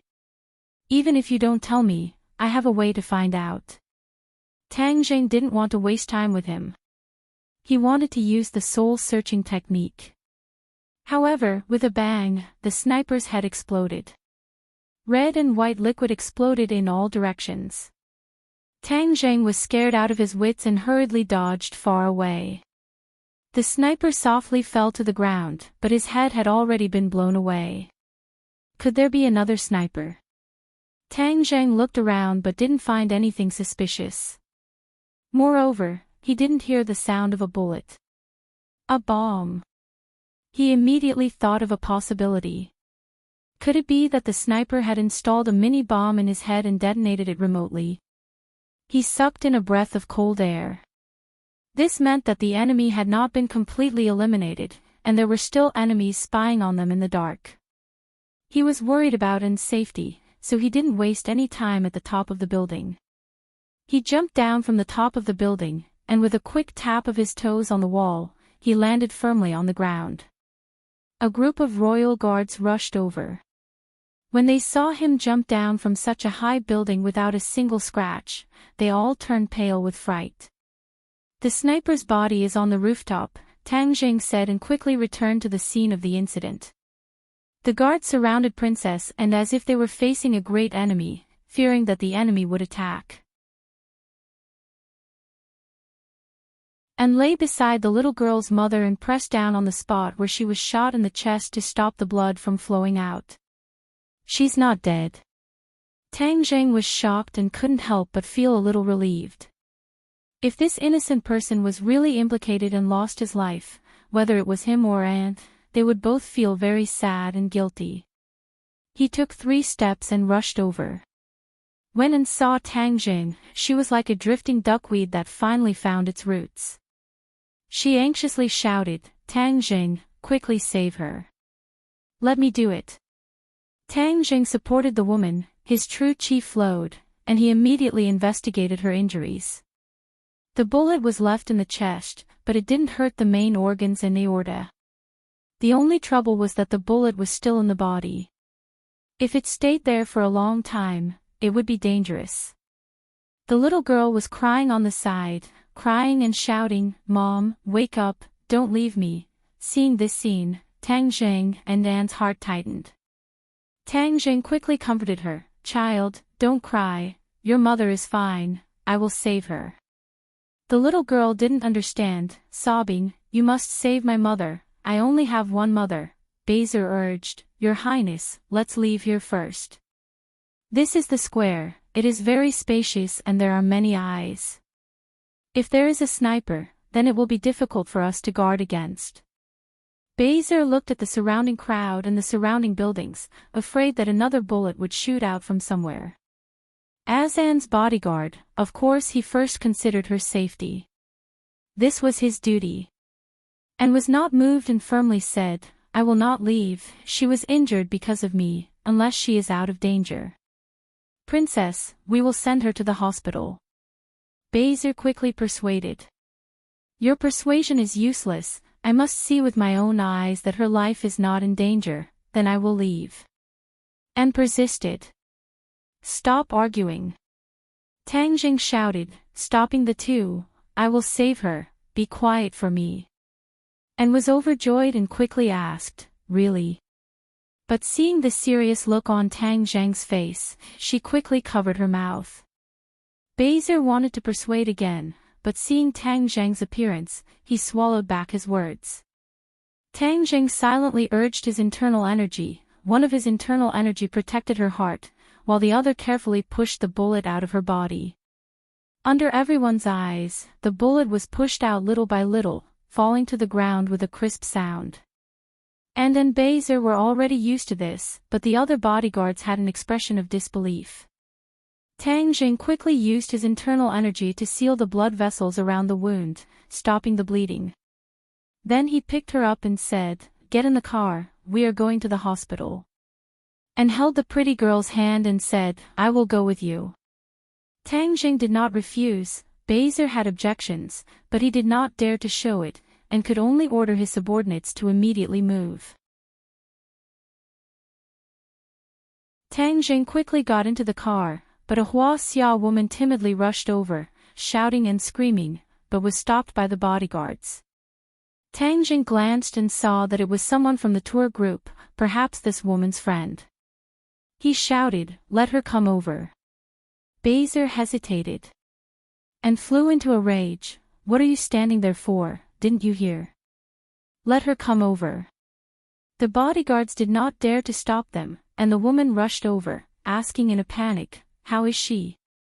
Is she in danger? You are her friend, right? Get in the car, we are going to the hospital." Tang Zheng said as he got into the car, and the others also got in one by one. The motorcade rushed to the hospital, and at the same time, more than 10 police cars drove out from the streets, protecting the motorcade, sounding the alarm, and headed to the hospital. The cars on the road gave way to the motorcade, and there was a lot of discussion when they saw the motorcade, especially the royal cars, which aroused a strong interest. At the same time, the internet was in an uproar. The video of Princess Anne's assassination had skyrocketed to millions of views, and it was still rising. Everyone started to accuse those evil people of daring to do such a thing to Princess Annie, who was loved by everyone, and even had flowers blooming in her sight. Of course, the other focus of people's attention was the unbelievably powerful man in the video. A hero saving a beauty, envied by others. This man was soon found out by people, and it turned out to be the princess's mysterious knight. Was this knight specially sent by God to save the princess? Every time the princess was in danger, he seemed to come from the sky and save the princess. Originally, many people were still cursing this mysterious knight for being so lucky to win the heart of Princess Anne, but seeing this scene, many of them were convinced and sighed. With such powerful strength, it was no wonder that he could attract the princess. Of course, Princess Annie's valiant appearance when she saved the people had attracted many people's attention. Many people had turned into her fans and liked this straightforward princess. Tang Zheng and the others, of course, didn't know about the uproar on the internet. They had already rushed to the hospital, and the hospital had received the notice in advance and immediately sent the injured to the operating room for rescue. Princess Anne sat at the door of the operating room, holding the little girl's hand, and looked at the operating room anxiously. Tang Zheng comforted her, "Don't worry, he will be fine." Anne's face was painful, and she said guiltily, "But I'm still worried that he was shot because of me." Tang Zheng's heart sank. He couldn't get away from this matter. If he wasn't from Huaxia, and wouldn't have gone to ask about this tour group. "Your Highness, it's not your fault. The bad guy is too evil." At this time, the patient's friend who had been silent all this time spoke. Although she was concerned about the safety of her friend, she had been very nervous. After all, the other party was the princess, and for many people, the princess was an existence that they could only look up to. Although Anne was approachable, she was still very nervous. Hearing her say this, Anne finally breathed a sigh of relief and said, "Don't worry, I will definitely get justice for her. I will definitely not let the murderer go unpunished." On the way, Tang Zheng had already told them that the sniper was killed, but also that the accomplice was still there. The always benevolent princess and finally lost her temper. While in the car, she called the king to inform him that the country's machinery was already in operation, and it was necessary to get to the bottom of this matter. After calming down, Tang Jing figured out the ins and outs of the matter, and asked doubtfully, "How did this group of killers know where you were so clearly?" Anne's expression froze. Although they were acting alone today, the attractions they visited were more or less the same as what they had planned. Unless someone knew their itinerary in advance, how could they have arranged for the mercenaries to wait here so coincidentally? "Are you saying that there's a mole among us?" Hearing this, Bazer's expression became very unpleasant. He was the princess's personal guard, and if there was anyone who knew her itinerary, it was one of them. "Your Highness, it's not me. How could I do such a thing?" Bazer hurriedly explained. "I know it's not you," and said. Bazer breathed a sigh of relief, but then his heart sank again. He was fully in charge of the princess's safety, and even the guards were carefully selected by him. If there was a mole among them, he couldn't absolve himself from the blame. "Your Highness, I can't absolve myself from the blame. Don't worry, I will definitely find the mole," Bazer said resolutely.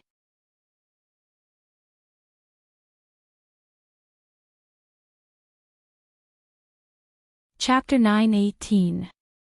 The Mastermind. Anne and Bazer were both shocked. Who could it be? "Have you encountered many assassinations in the past?" Tang Jing asked. "A long time ago, but not in the past few years." Anne recalled. "The enemy came prepared this time. It's definitely not simple. What's the benefit of killing you? You don't have any grudges against them. Her Highness is a member of the royal family. If anything happened to her, it would be a huge blow to the royal family and the entire country," Bazer said. "Who would have such a motive?" "This. I don't know." And waved her hand and said, "Don't guess blindly. Since they're carrying out a conspiracy here, they'll find some clues."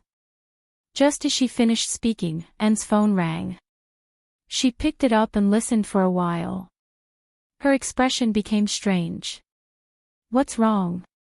Tang Jing asked curiously when she hung up. "There's news. We've captured another group of mercenaries. They were lying in ambush at several places we might pass by, waiting for an opportunity to strike. We only met one of them." Tang Jing felt a chill run down his spine. This assassination was really costly. There were actually so many people lying in ambush. Thump. "Is there any news of the mastermind behind this?" Someone confessed. He said it was Alex who ordered it. And said angrily, "It must be because he made a fool of himself last night and wanted to take revenge on us." Him. Tang Jing was shocked. The person he wanted to take revenge on should be me. Why would he assassinate you? This. And hesitated and said, "It's very simple.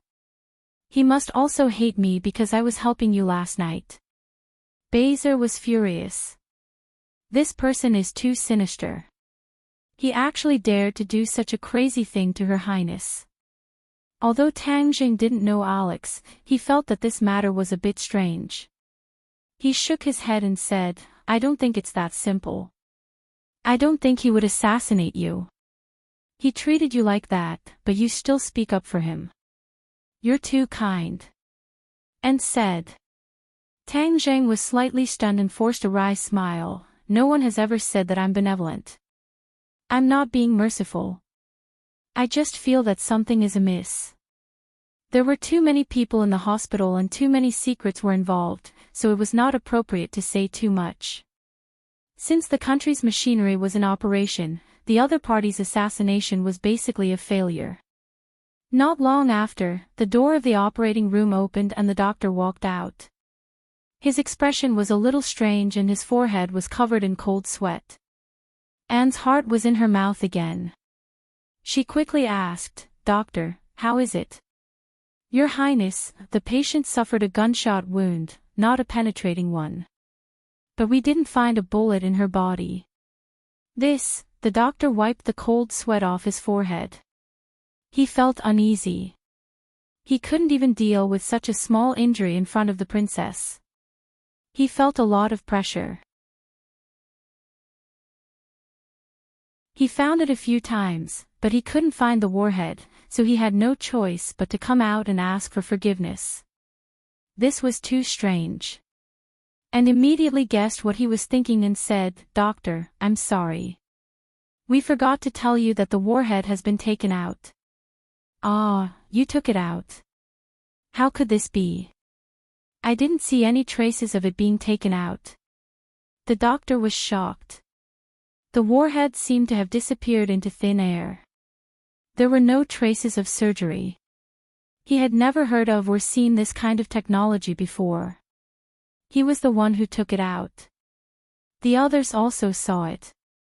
"If you don't believe me, you can ask them."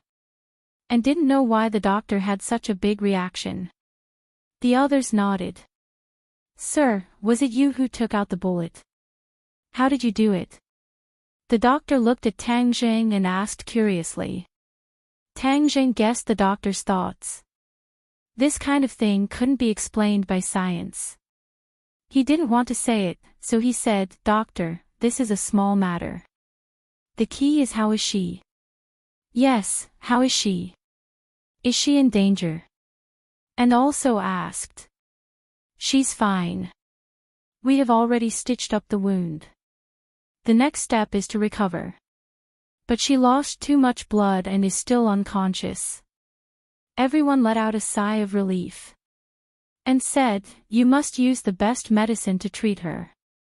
Do you understand?" "Your Highness, rest assured. This is our duty." Beizir saw this and hurriedly said, "Princess, can we go back now?" Since the wounded was fine, there was no point in staying. The most important thing was to find the mastermind and get justice.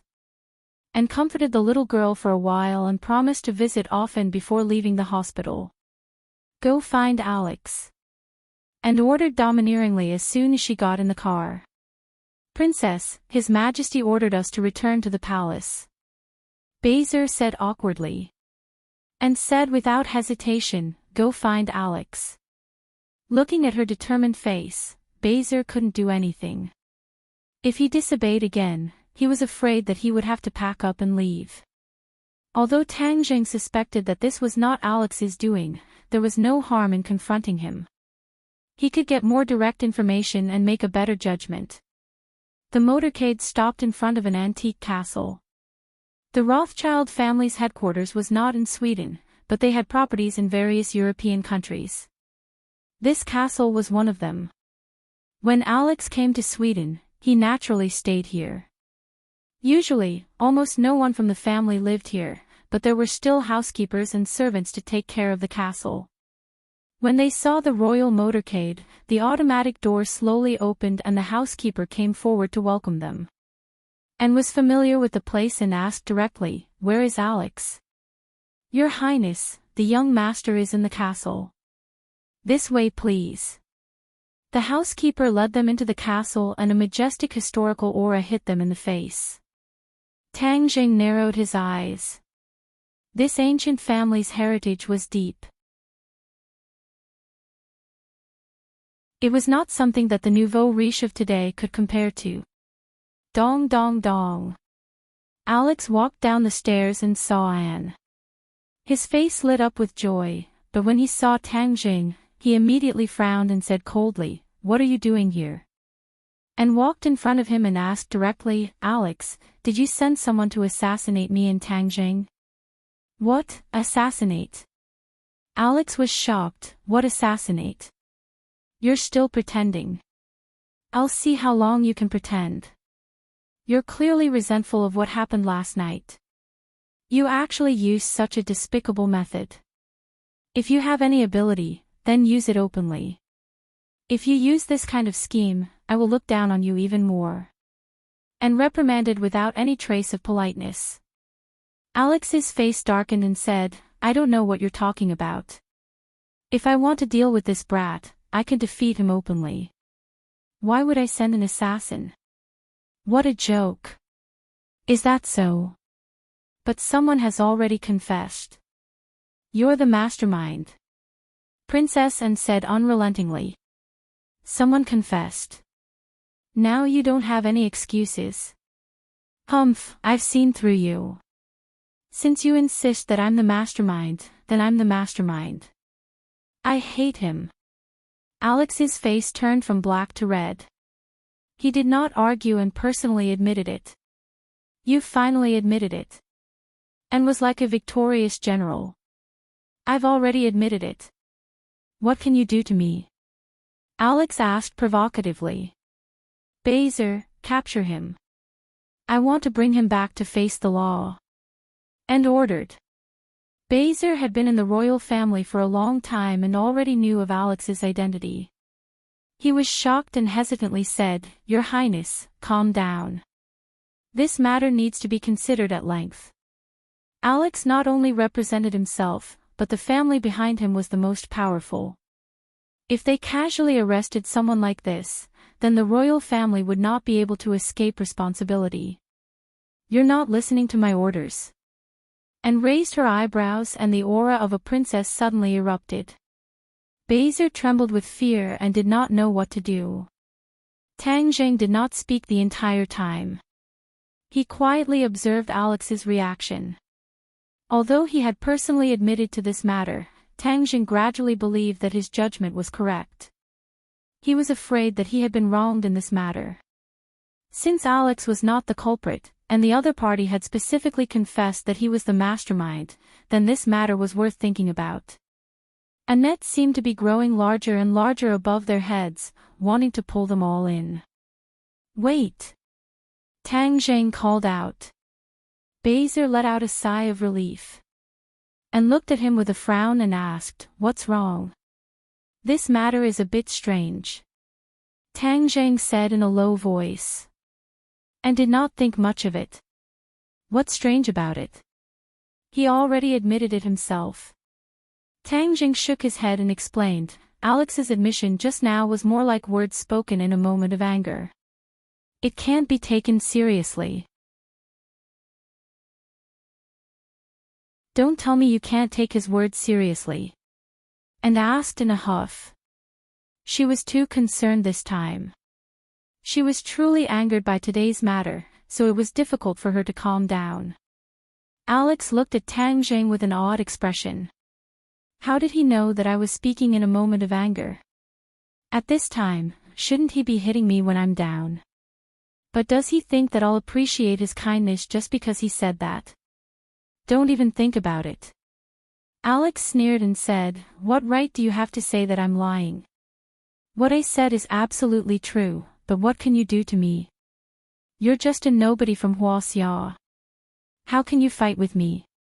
Tang Jing shook his head inwardly. At this juncture, he was still so stubborn. He did not know if his brain was made of paste. There was a limit to jealousy. Immediately, Tang Jing became more and more certain of his thoughts. This matter definitely had nothing to do with him. It was just that someone was secretly using this point. Perhaps he also knew about Alex's bad temper. He was being schemed against but did not know it. He still wanted to jump into the pit. If it wasn't for him, who would it be for? Shut up. You're still trying to be brave at this time. Are you an idiot? Don't you know that someone is scheming against you? Tang Jing scolded in annoyance. Alex was stunned. He did not expect that Tang Jing would dare to be so impudent in his own territory. Twice in a row, he had suffered in front of Tang Jing. Although there were no other spectators this time, it made him even angrier. Before he could flip out, he was stunned to see that Tang Jing was also lecturing Anne. If you don't calm down when something happens, it will spoil things in the future. Do you understand? Your identity is too sensitive. People with ulterior motives will use it to make an issue out of it. As long as there's even the slightest mistake, it will be too late for you to regret it in the future. Do you understand?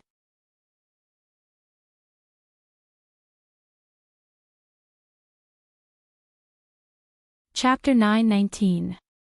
Alex looked at Tang Zheng as if he had seen a ghost. He actually dared to reprimand Princess Anne. He never dared to do such a thing. Moreover, Princess Anne was not someone he could casually reprimand. Alex was extremely indignant and angrily said, "What kind of attitude is this?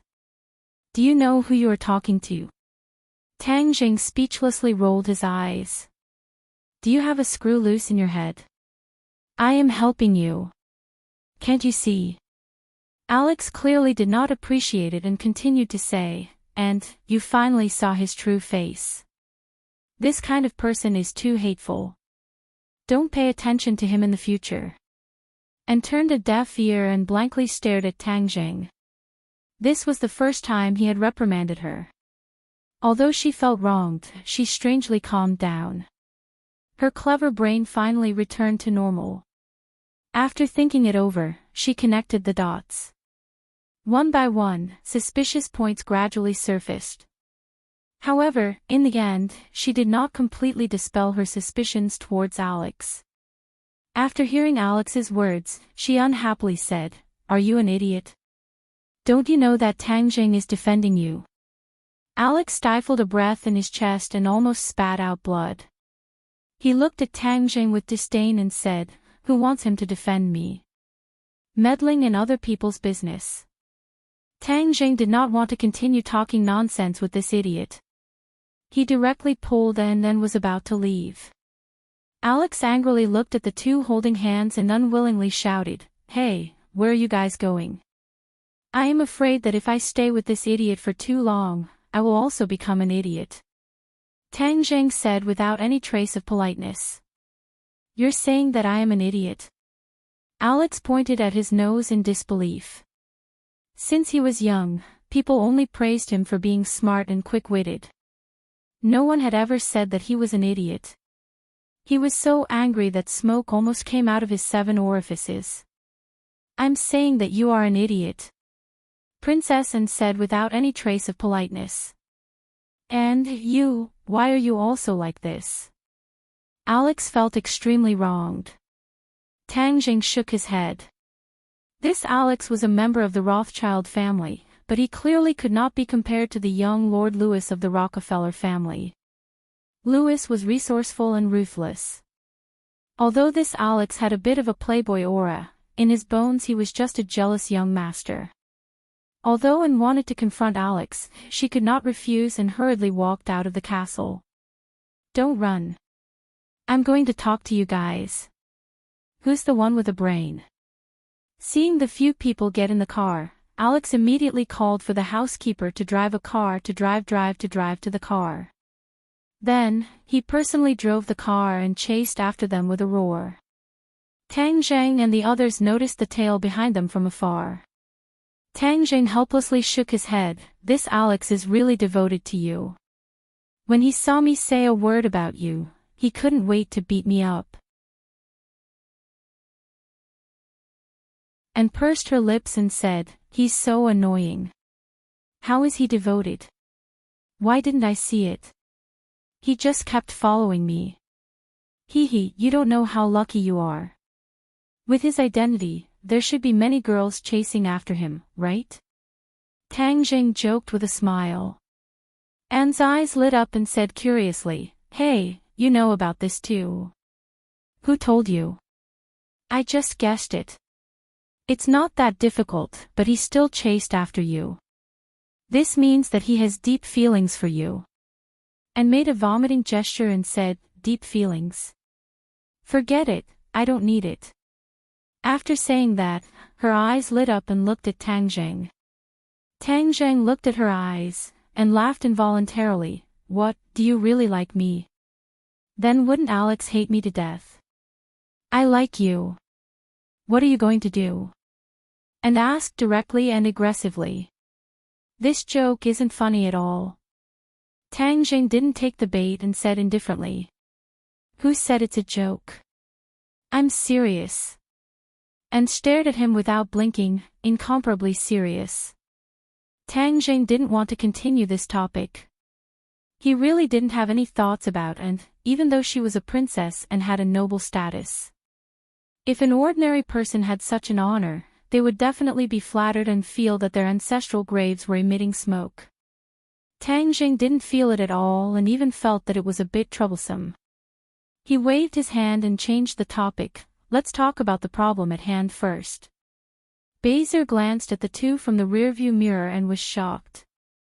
The princess took the initiative to express her love, but Tang Jing changed the topic. He really couldn't find the words to describe it.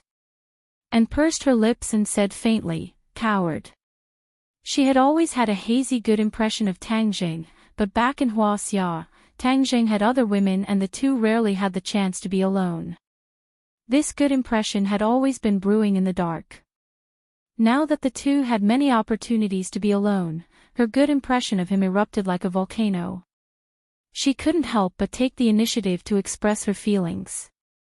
She was a bit disappointed that Tang Jing didn't take the bait, but she didn't despair. She immediately recovered and said, although I still don't believe that Alex is innocent, since you insist on this point, then I have nothing to say. We've lost the lead. What do we do now? Tang Jing muttered to himself for a while and said, we haven't completely lost the lead. Since the mastermind behind the scenes wants us to have a conflict with Alex, then this will definitely be beneficial to him. As for what the benefit is, I don't know for now. But His Majesty is farsighted. Perhaps he will find something. Will father know? And asked suspiciously. Tang Jing smiled faintly.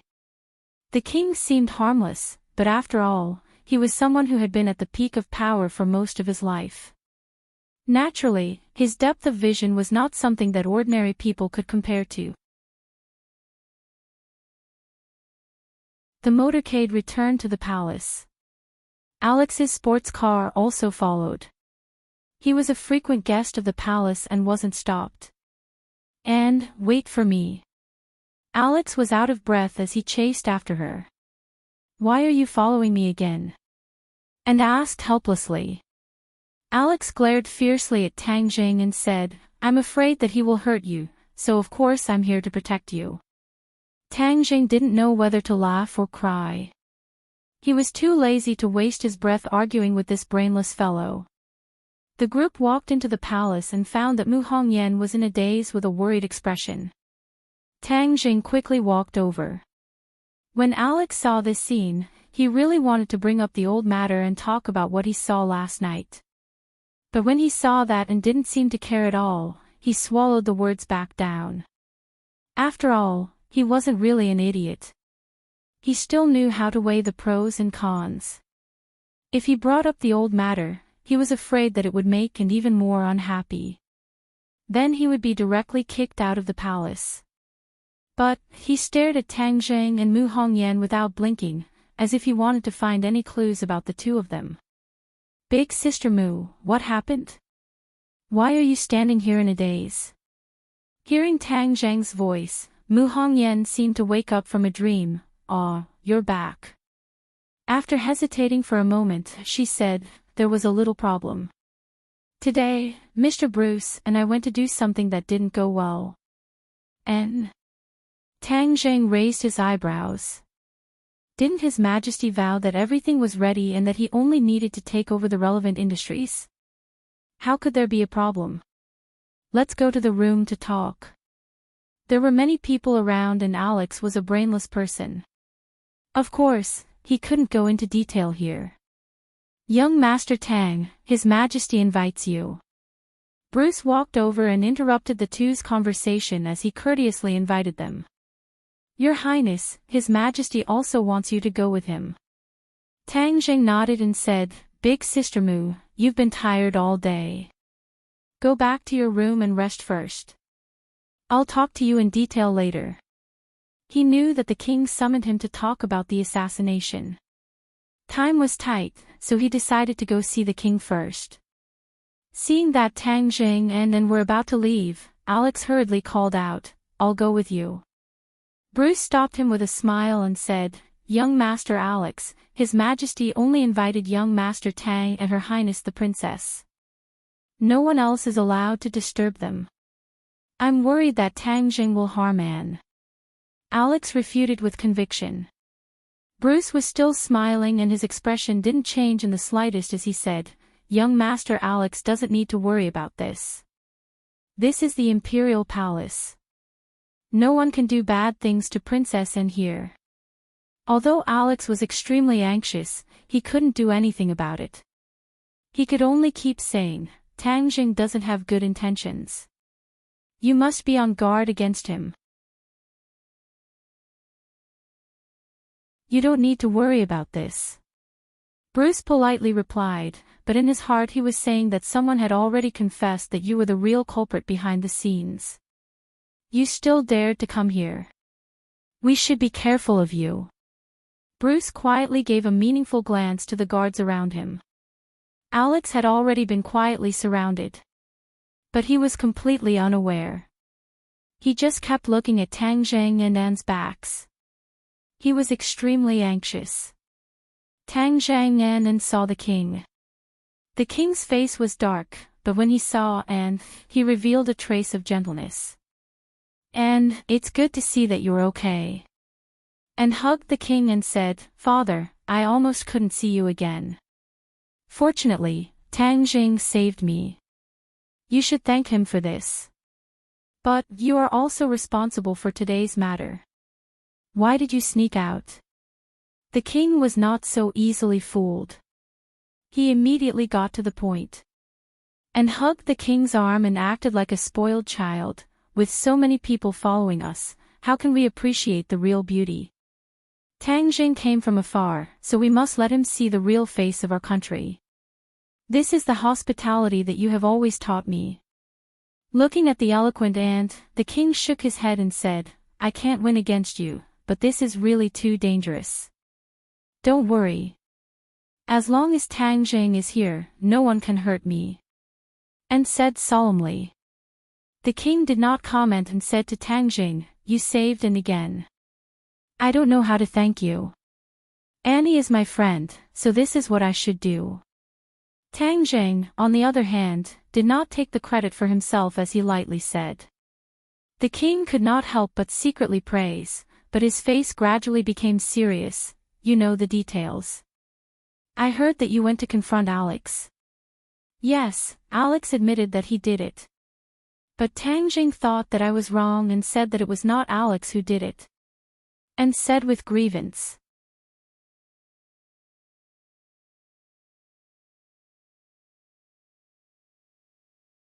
Chapter 9:20. The king was very surprised, because Tang Jing's judgment was the same as his. But his judgment was based on his understanding of the situation in Europe. Tang Jing was a foreign monk, so how could his judgment be so accurate? He looked at Tang Jing curiously and asked, "Why do you think so?" Tang Jing shrugged and told him his thoughts. The more the king listened, the brighter his eyes became. In the end, he praised from the bottom of his heart, "Amazing, you hit the nail on the head." And looked at Tang Jing in surprise and said, "What's wrong with your brain? Why didn't I think of it? You thought of so many things." Tang Jing is calm in the face of trouble. If he were like you and questioned them without thinking about anything, he would have fallen into the enemy's trap, the king said earnestly. If Tang Jing did not stop them, with Anne's temper, she would definitely have a direct conflict with Alex. That would make things worse and become a mess. This was what the mastermind wanted to see. The king would definitely become enemies with the Rothschild family, which would not be a good thing for the royal family or even the entire country. The Rothschild family played a vital role in Europe's economy.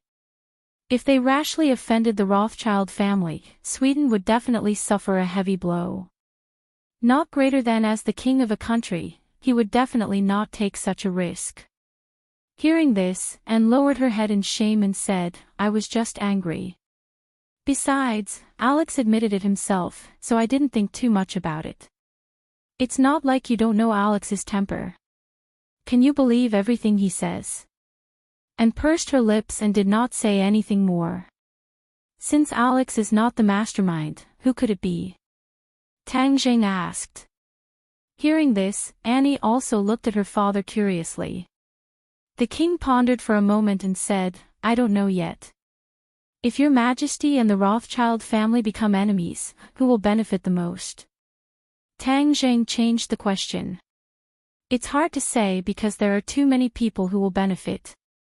Oh, too much. Yes, apart from my country, everyone else will benefit. Tang Jing was slightly taken aback. The range was too large, and it was really difficult to determine. Where are the mercenaries who confessed? I'll interrogate him. Since the other party was not telling the truth, Tang Jing was prepared to use the soul-searching technique. The king had a difficult expression on his face as he said, they're already dead. All the captured mercenaries are dead. Their brains were installed with miniature bombs that were remotely detonated by someone. Another bomb. Tang Jing was shocked. The mastermind behind this was not an ordinary kind of ferocious person. He actually used this kind of method to control these mercenaries. The culprit didn't want them to continue investigating. Don't worry, I have already sent a large number of professionals to investigate this matter. There will definitely be a day when the truth will come to light. The king was not discouraged and said confidently. All right, that's the only way. And Alex is also here. Don't be so cold to him. Explain the misunderstanding clearly. In addition, I will contact his family and explain the stakes of this matter. They will definitely not stand idly by. The king warned. Tang Jing and retreated. From afar, they saw Alex surrounded by the crowd. Disperse. Although Anne was unwilling, she did not want the conflict to escalate. She dismissed the crowd. And Tang Jing didn't do anything to you, right? Alex did not care that he was surrounded by so many people. He only cared about Anne's safety. It's none of your business. There's nothing else for you to do here. You can go back by yourself. And unhappily gave the order to leave. And there are still some misunderstandings between the two of us. I'll treat you to dinner as an apology, okay? Although Alex was furious yesterday, at this moment, his anger was gradually subsiding. Moreover, he already knew that Anne was attacked by an assassin. He was even more reluctant to be angry with her. And did not appreciate it and directly refused. Tang Jing turned around and left. He wanted to find Mu Hongyan and ask her what had happened. Tang Jing, where are you going? And turned around and followed. I'm going back to my room to rest. Tang Jing did not want her to follow and said directly. And looked at him and stopped. She could not follow him back to his room. If she did, Alex would probably go crazy on the spot. Tang Jing knocked on Mu Hongyan's door. Mu Hongyan's charming face appeared from behind the door. Sister Mu, I'm here. Tang Jing closed the door with a smile on his face. Are you okay today? I heard that you were attacked by an assassin. Mu Hongyan's hand groped him a few times and asked with concern. You'll know if you check it out. Tang Jing said with an evil smile. You're not serious again. Mu Hongyan quickly retracted her hand and glared at him. Let's talk about serious business. Okay, let's talk about serious business. Tang Jing said while lying on the wide and soft bed with his hands behind his head. Let's talk about serious business. Why are you lying on the bed? Who said that lying on the bed can't talk about serious business? After experiencing so many things today, I'm tired and want to lie down for a while. Tang Jing said lazily. Mu Hongyan was helpless. Since the relationship between the two changed, Tang Jing became more and more unscrupulous in front of her. But she did not dislike it. If it was someone else, she would have kicked them out of bed. Sister Mu, come and lie down. Let's talk slowly. Tang Zhang looked at her wearing a small suit, a tight skirt, and black stockings. She stood in front of him and could not help but move his index finger. He patted the position next to him and said, "A mature woman had another kind of charm that was irresistible. Every frown, every smile, and every occasional small action could evoke the flames in the bottom of one's heart. Without a doubt, Mu Hongyan was such a woman. Otherwise, Long Tingyu would not have disregarded human relations and had improper thoughts about his sister-in-law." Mu Hongyan hesitated for a moment, but still sat on the edge of the bed obediently. Tang Jing hugged her and lay on the bed together. "Ah, don't be like this. It's not dark yet." Mu Hongyan exclaimed in a low voice. "I'm not doing anything." Tang Jing laughed evilly. At this time, Tian Chanzi had not returned, so even if he did something, no one would notice. However, he was not that thirsty after all. He suppressed the flames in his heart and cleverly put a hand under her clothes. "Don't." Mu Hongyan's entire body went limp and turned into a pile of mud. She did not know why she was so sensitive when facing Tang Jing. Perhaps it had something to do with the difference in their identities. She exhaled like orchids and weakly stopped him. "Don't move. Ah, listen to me." Tang Zhang's hand found its destination, so he did not push it further. He said, "I'm listening. Go ahead." Mu Hongyan was helpless and could only restrain her restless heart. She weakly said, "When Bruce and I went to take over the related industries today, we encountered a big problem. Someone had taken action before us and many of the industries were taken over by someone else." "What?" Tang Jing was shocked. He could not help but pinch his hand hard. Mu Hongyan's entire body trembled and she cried out. Her face was so red that it was about to drip water. "I'm sorry, I hurt you." Tang Jing quickly apologized. It's okay." Mu Hongyan wished she could find a hole to crawl into. That kind of slight pain made her feel a strange kind of stimulation. Tang Zhang's face became serious and said, "You said that those industries were taken by someone else. But it's only a part of them. We still took over a part of them. After all, Rockefeller's industries are too big." Mu Hongyan took a deep breath and suppressed the strange feeling in her heart. What did Bruce say? He also found it very strange. Because some time ago, they specially sorted out these industries. At that time, there was no movement. Who would have thought that in just a few days, they would change owners? Moreover, it was under their eyes without a sound.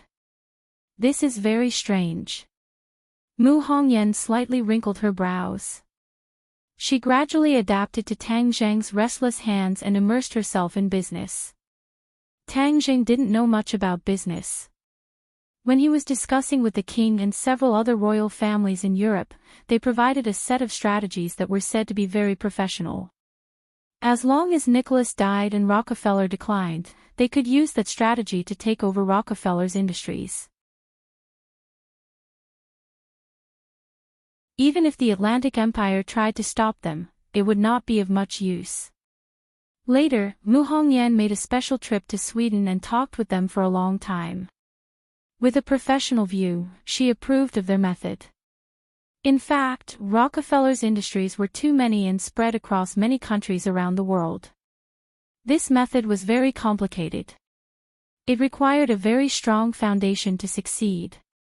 The Swedish royal family could barely do this with their own strength, but they did not expect that the cooked duck would fly away. Someone must have stirred up trouble and intercepted it. Can you find out who played a role in it? Mu Hongyan shook her head.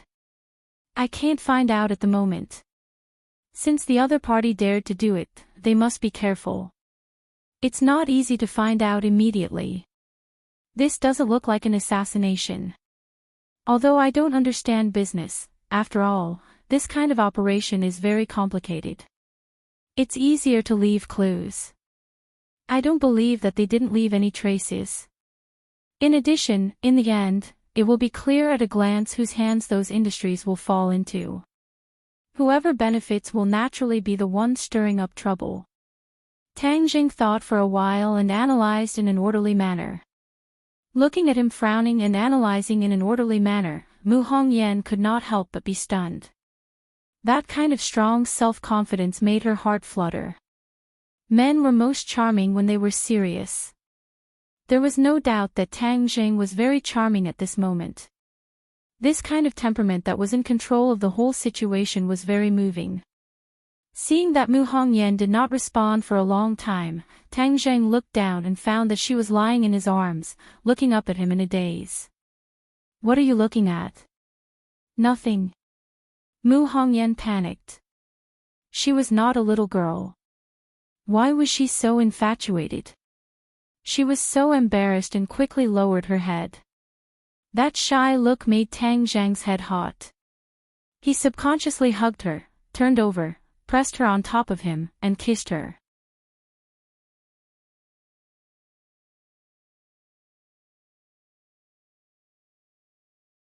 Chapter 9:21. The two bodies tossed and turned on the bed, rolling in the waves. The sunset outside the window shone down on the waves, making them look like red waves. Deliberately suppressed cries echoed in the room, sometimes high and sometimes low, like the most moving song of a lark. In the waves, occasionally a piece of tender lotus-like skin would be revealed, captivating the soul. The battle was very intense, evenly matched. In the end, with a loud cry, everything returned to normal. Tang Jing gasped for breath, hugging the naked Mu Hongyan as he laid on the bed. Mu Hongyan was like a docile kitten lying on his broad chest, her face flushed red and her eyes filled with amorous feelings. Her breath was like orchids, her heart unable to calm down for a long time. She deeply stared at him, the corners of her mouth rising into a faint satisfied smile. Her body was like the earth that had been dry for a long time, once again glowing with vitality. Her entire person was glowing. Compared to before, there was a trace of a woman's unique charm. Tang Zhang was satisfied, holding her waist, his large hand gently sliding over her waist. You really are bad. Mu Hongyan did not think that she would really fall like this. All kinds of feelings welled up in her heart. Hee, big sister Mu seems to like my naughtiness. Tang Zhang's mouth slightly rose, as he said with an evil smile. Is proportional to, you're not allowed to say it. Mu Hongyan quickly buried her head in his chest. Tang Jing smiled and changed the topic, saying, Big sister Mu, last time you fell into the hands of the enemy, it was my fault, so I am going to teach you a cultivation method, so you have the strength to protect yourself. Really? Mu Hongyan raised her head in surprise. She had been thinking about this problem, but she was too embarrassed to take the initiative to ask. Of course, you are now my woman, how could I bear to let you suffer the slightest harm? Who is your woman? You're not ashamed, I did not agree. Mu Hongyan said against her heart. Is that so? Then let's try again, see if you are my woman. Tang Jing flipped onto the horse. Mu Hongyan cried out and quickly begged for mercy, I surrender. Then are you my woman? Tang Jing stared straight at her and asked aggressively. Mu Hongyan's face was like a peach blossom. She lightly bit her teeth and said, You only know how to bully me. Seeing that Tang Jing was about to make a move again, she quickly said, Yes, I am. Tang Jing laughed in satisfaction and hugged her tightly in his arms, saying, If you are my woman, then be obedient. I will now teach you the cultivation method, listen carefully. Mu Hongyan hurriedly nodded. A sweet feeling welled up in her heart as she quietly listened to Tang Zhang's words. What Tang Zhang taught her was a set of wondrous incantations. This set of techniques was obtained from the Langya Pavilion and was very suitable for women to cultivate. Elder sister Mu, you started late, so I don't plan to let you cultivate step by step. Instead, I'll directly help you change your tendons and cleanse your marrow to help you. This process may be a little painful, so bear with it.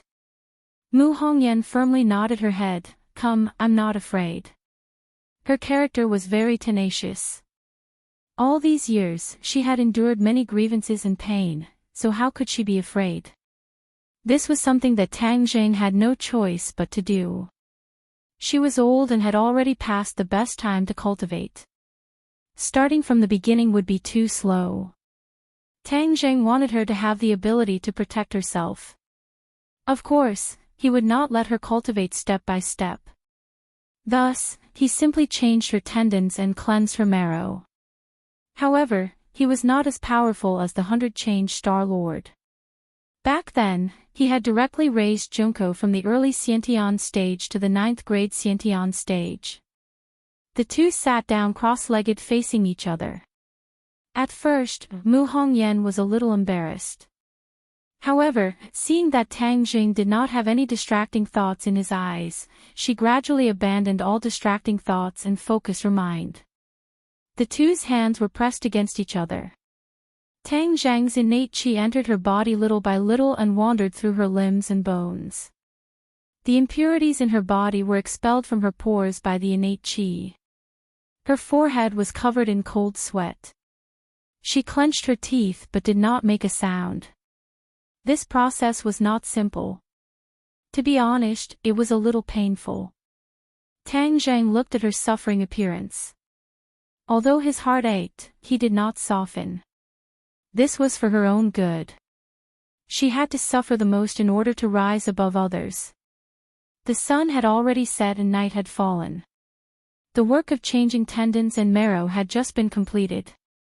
Mu Hongyan opened her eyes. Before she had time to feel the condition of her body, she cried out in alarm, "What is this smell? Why is it a little smelly?" After saying this, she looked down and found that her body was sticky. She cried out in alarm, "What happened to me?" Tang Zhang looked at her with a smile and said, "Sister Mu, don't worry. This is to remove the impurities in your body. You'll be fine after taking a bath. Then I'll go take a bath." Most women loved cleanliness. Mu Hongyan was even more so. She immediately jumped off the bed. She was surprised to find that her body seemed to be much lighter. Many of the occupational diseases from her previous work also disappeared without a trace. "I'll take a bath with you." Tang Jing hurriedly chased after her. Not long after, other sounds came from the splashing water. After a long time, Mu Hongyan walked out with a face like a peach blossom. Her face was glowing and her skin was even fairer. It was like the highest grade jade. Her hand could not help but gently stroke her skin. It was as smooth as silk. She could not hide the surprise in her eyes and said, "Is this the effect of changing tendons and marrow? I feel like I'm several years younger." "Sister Mu, you were originally very young. I'm already old." "How are you old?" "If you go out, people will definitely ask you if you're still in university." Mu Hongyan glared at him but could not hide the smile on her face. "You only know how to make people happy."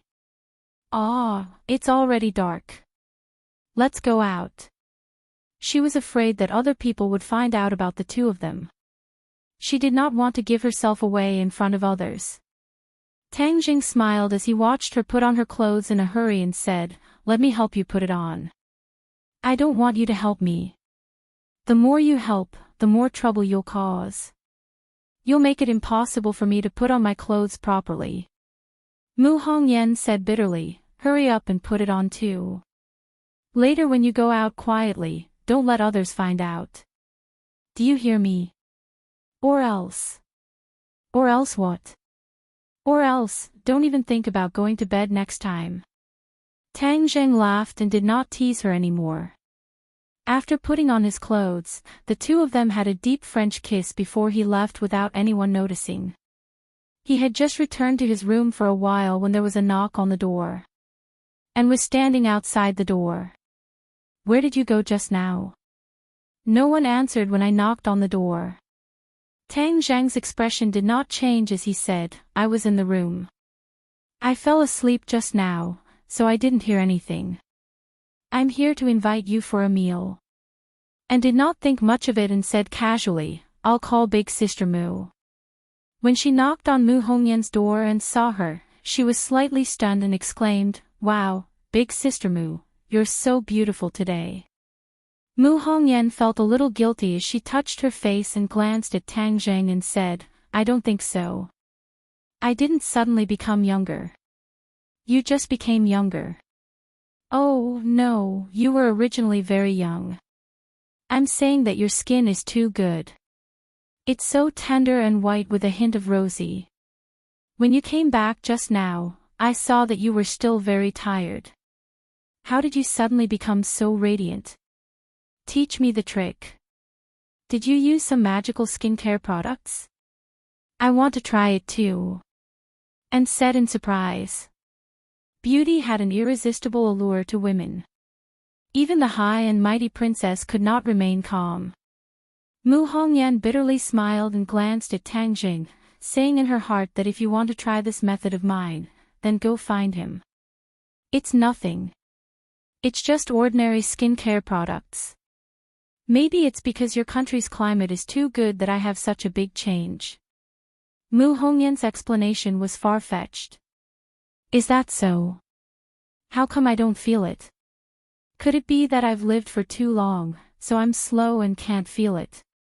And touched her face and muttered to herself in puzzlement.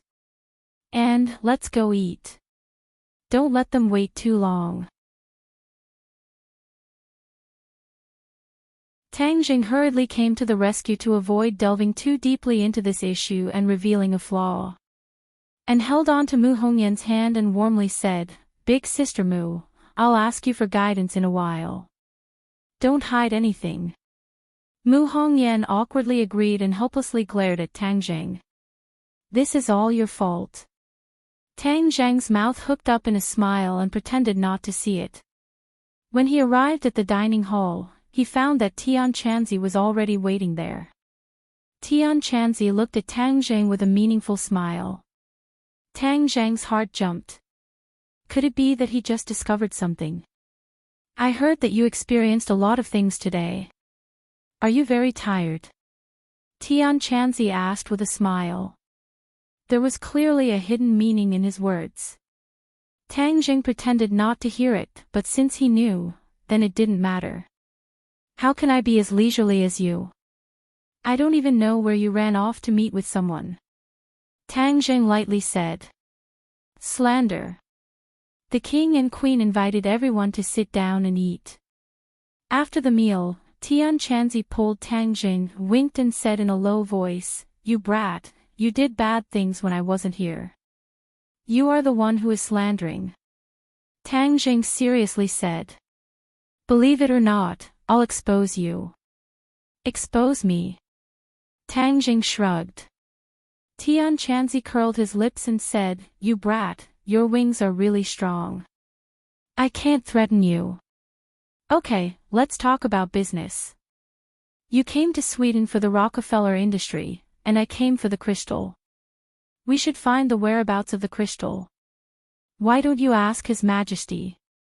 I said you brat are stupid, but you don't believe me.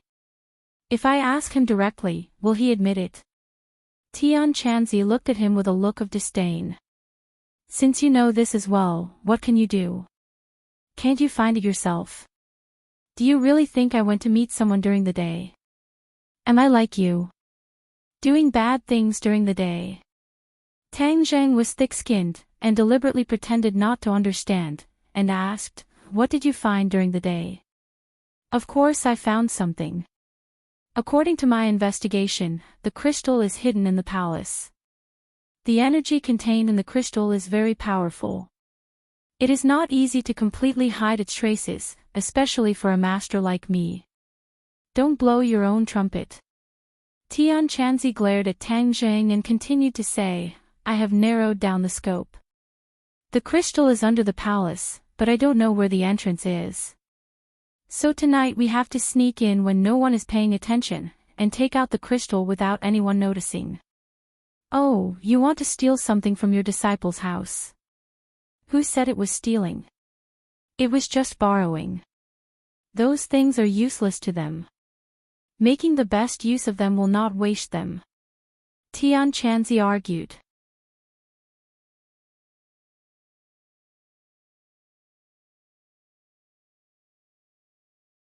Chapter 9:22. Deep in the night, two figures sneaked into the deepest part of the palace without anyone noticing. The palace had a special basement that was not open to outsiders, but it was not a problem for these two daring fellows. After exploring for a while, they found the entrance. However, a group of armed guards stood guard at the entrance, making it impossible for them to force their way in. They wanted to sneak in without anyone noticing. The two looked at each other and Enchanting said, "You go and lead them away." "Why me?" "Because I'm your senior. Respect the old and love the young. Didn't your kindergarten teacher teach you that?" Enchanting said with a laugh. Tang Jing rolled his eyes and rushed out in a flash. "What's that?" The guard only saw a blur in front of his eyes and did not see clearly what it was. He just subconsciously shouted, "You guys go over there and take a look." A person who looked like a leader sent out some of his subordinates. But he still stood guard and did not move. Enchanting was stunned. "Damn, why didn't you guys chase after them? Why did you guys stay behind?" The plan to lure the tiger away from the mountain had failed. Tang Jing shook off his pursuers and appeared behind Enchanting, asking, "How is it? Why aren't you moving?" Square root Enchanting pointed at the door and said, "Look for yourself." "How do I get in?" You're really smart. You didn't fall for it." Tang Jing was surprised. The more cautious the other side was, the more important the thing behind the door was. "Actually, we can use illusions to blind their eyes and then sneak in without anyone noticing. But we have to open the door, then they will definitely notice. This is the most difficult part." Tang Jing analyzed.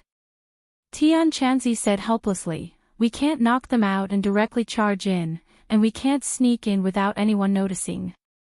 So what do you think we should do? You still have the nerve to ask me? You were the one who brought this up." Tang Jing was speechless. "Okay, then I'm going in." "Don't even think about taking the crystals later," Enchanting retorted. "Who said I don't want it? Of course I want it. You're the only one who's full, but the whole family isn't hungry. I have so many people around me, and everyone needs crystals." Tang Jing wouldn't do it. What a miser. Don't you know how to respect the old and love the young? "Give me more," Enchanting muttered. Hee, you're already so powerful at such an old age.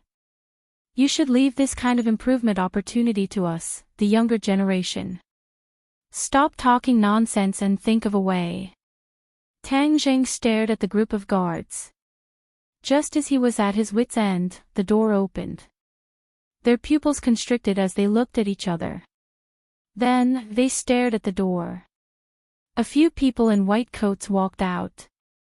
These people had solemn expressions and tightly knitted brows. "Why are there doctors here?" Enchanting asked curiously. Tang Jing shook his head, "These are not doctors. Those who wear white coats are not necessarily doctors, just like those who ride white horses are not necessarily Tang Seng. These are researchers. Look at that old man. I seem to have seen him in a popular science program before. He's a very awesome scientist." "Scientist? What are these scientists doing coming out from under the palace in the middle of the night?" Enchanting was confused. Tang Jing was also confused, but when he saw the door open, he was overjoyed and said, "Don't worry about them. This is the best time for us to sneak in. Let's go." He quickly cast an illusion, which was equivalent to invisibility, and took the lead to rush towards the door. Boy, wait for me. Tian Chanzi followed suit. Almost at the moment the door closed, he rushed in with Tang Jing. Bang! Behind them came the sound of the door closing. A feeling of isolation hit their hearts. The two subconsciously looked back and found that the door was very heavy. It was almost impossible to move it with just the strength of their hands. Don't worry about the door. Let's go forward first. Tian Chanzi said. Tang Jing nodded and looked around. After confirming that there were no cameras, he was relieved and said in a low voice, "This is the most secret place, but there are no cameras. This means that His Majesty the King does not want the things here to be made public." He did not even leave behind a single image. Did you see those scientists just now? They were searched when they left. This is definitely not normal. Hee, this old king is quite cautious. Unfortunately, in front of me, it's useless to be cautious. However, you are right. It makes sense for him to be so cautious. After all, the crystal is too important. Tang Jing did not refute, but in his heart another thought emerged. Crystal is very important to cultivators, but for ordinary people, it is of little value. It is not worth such a tight protection. However, for the time being, he could not figure out the reason. He could only continue to move forward. The basement was very spacious. Even the entrance passage was like a main road. The ventilation was good, and there was not a trace of cold or damp air. The two carefully moved forward. Not long after, their eyes lit up as they came to a huge laboratory. This was a laboratory set up in the basement. It was empty. Tang Jing suddenly realized that those scientists must be working in this laboratory. But the key was why the laboratory was set up under the royal palace. Was it necessary to hide like this? He shook his head. He really could not figure it out. Tian Chanzi reluctantly said, "It seems that I have to admit that you are right. Those people are scientists, not doctors." Looking at the bottles and jars in the laboratory, as well as all kinds of cutting-edge instruments, Tang Jing analyzed, the experiments they are doing here must be top secret. Tian Chanzi did not care. "I don't care what experiments they are. I only want the crystal. Then let's split up and look. There are so many cabinets here. I don't know where the crystal is hidden." Tian Chanzi waved his hand and walked to the left. So Tang Jing walked to the right. Looking at the dazzling array of bottles and jars and instruments, Tang Jing's eyes were dark. He simply could not see what the research was. However, the most important thing was to find the crystal. He began to rummage through the cabinets. But after rummaging for a long time, he still could not find the crystal. When he used his energy to investigate, he could clearly feel that there was a huge energy source hidden in the basement. It was the same as the crystal. So, the crystal must be in this laboratory. Ha! Tang Zhang's attention was suddenly attracted by a thick cable on the ground. The cable was connected to a wall in the laboratory. This cable was connected to a huge instrument. On the screen above, there was a ripple jumping, very much like a heartbeat monitor in a hospital. But the jumping curve was obviously much faster than a human's heartbeat. The rising and falling waves were continuous. Tang Zhang had always been very curious about the research direction of this laboratory. When he saw the ripple on the screen, he had an idea. He turned around and walked along the cable. When he came to the wall, the cable penetrated from the ground, and in front of him was a huge iron door. What was behind the iron door? Tang Jing, hurry up and find the crystal. What are you doing there?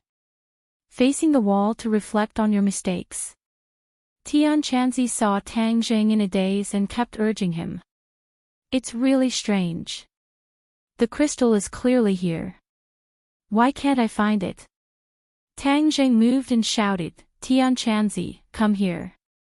I think there is a situation here. What's the situation? Tianqianzi rushed over like a gust of wind. He also saw the iron door and said in surprise, "You think the crystal is behind the door?" Tang Jing shook his head and said he did not know. "Open the door and everything will be clear." Tianqianzi could not wait. He pressed his hands on the iron door and pushed with all his strength. The iron door made a creaking sound, but it was not pushed open. "Hey, this is strange.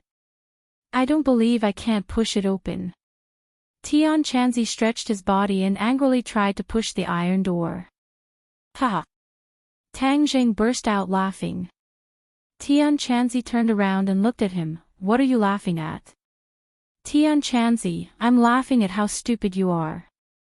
Tang Jing could not help but say. "You are the stupid one," Tianqianzi said in a bad mood. Tang Jing shook his head and directly pressed a button next to the iron door. The iron door opened. "Ah, so it was that simple." Tianqianzi was stunned. "Why didn't you say so earlier?" Tang Jing laughed and said with a shrug, "I didn't have time to say it and you already used all your strength." Who can you blame? "You brat, you are deliberately making fun of me." Tianqianzi helplessly glared at him. "Let's see what's inside first." Tang Jing pointed inside and walked in. Tianqianzi also hurriedly followed in. The space behind the iron door was not big, but there was an amber-like thing standing in front of them. A surge of energy hit them in the face. Tang Jing could not help but take a deep breath. He felt refreshed, but his eyes were wide open as he looked at the scene in front of him. Too shocking. This was not amber, but a crystal as tall as a wall. The 2 crystals that the king gave them were not even worth mentioning. This was a treasure trove. Tianqianzi also opened his eyes wide. After a long while, he laughed and scolded, "Damn, why is the king so stingy? I am his daughter's master, and he only gave me a small one. It's like a drop of water in the ocean." Tianqianzi could not help but extend his hand and press it on the crystal. Whoosh whoosh. Powerful energy gushed out from the crystal, forming a gust of wind on Tianqianzi's arm. His expression became extremely strange. Back then, when he was in the prehistoric heavenly tomb, he was lucky enough to reach the 9th stage of yuanying. Later on, he used the crystal to consolidate his cultivation, but when he wanted to go further, he did not succeed in entering the semi-god realm. But at this moment, after absorbing this energy, he felt that every pore of his was filled with innate qi. The innate qi surged, and waves of thunder came out from his body. The air around his body surged, creating circles of ripples. Tianqianzi was wild with joy, and laughed, "My cultivation is about to break through the semi-god realm, I'm finally going to succeed." He hurriedly sat down cross-legged and circulated his energy to digest this huge amount of energy, and prepare for the upcoming breakthrough. Tang Jing was also happy for him. This way, he would have the help of 2 experts of the semi-god realm. He subconsciously raised his head to look at the cause of all this, but suddenly discovered that the crystal had actually changed. Veins that looked like blood vessels appeared on the crystal.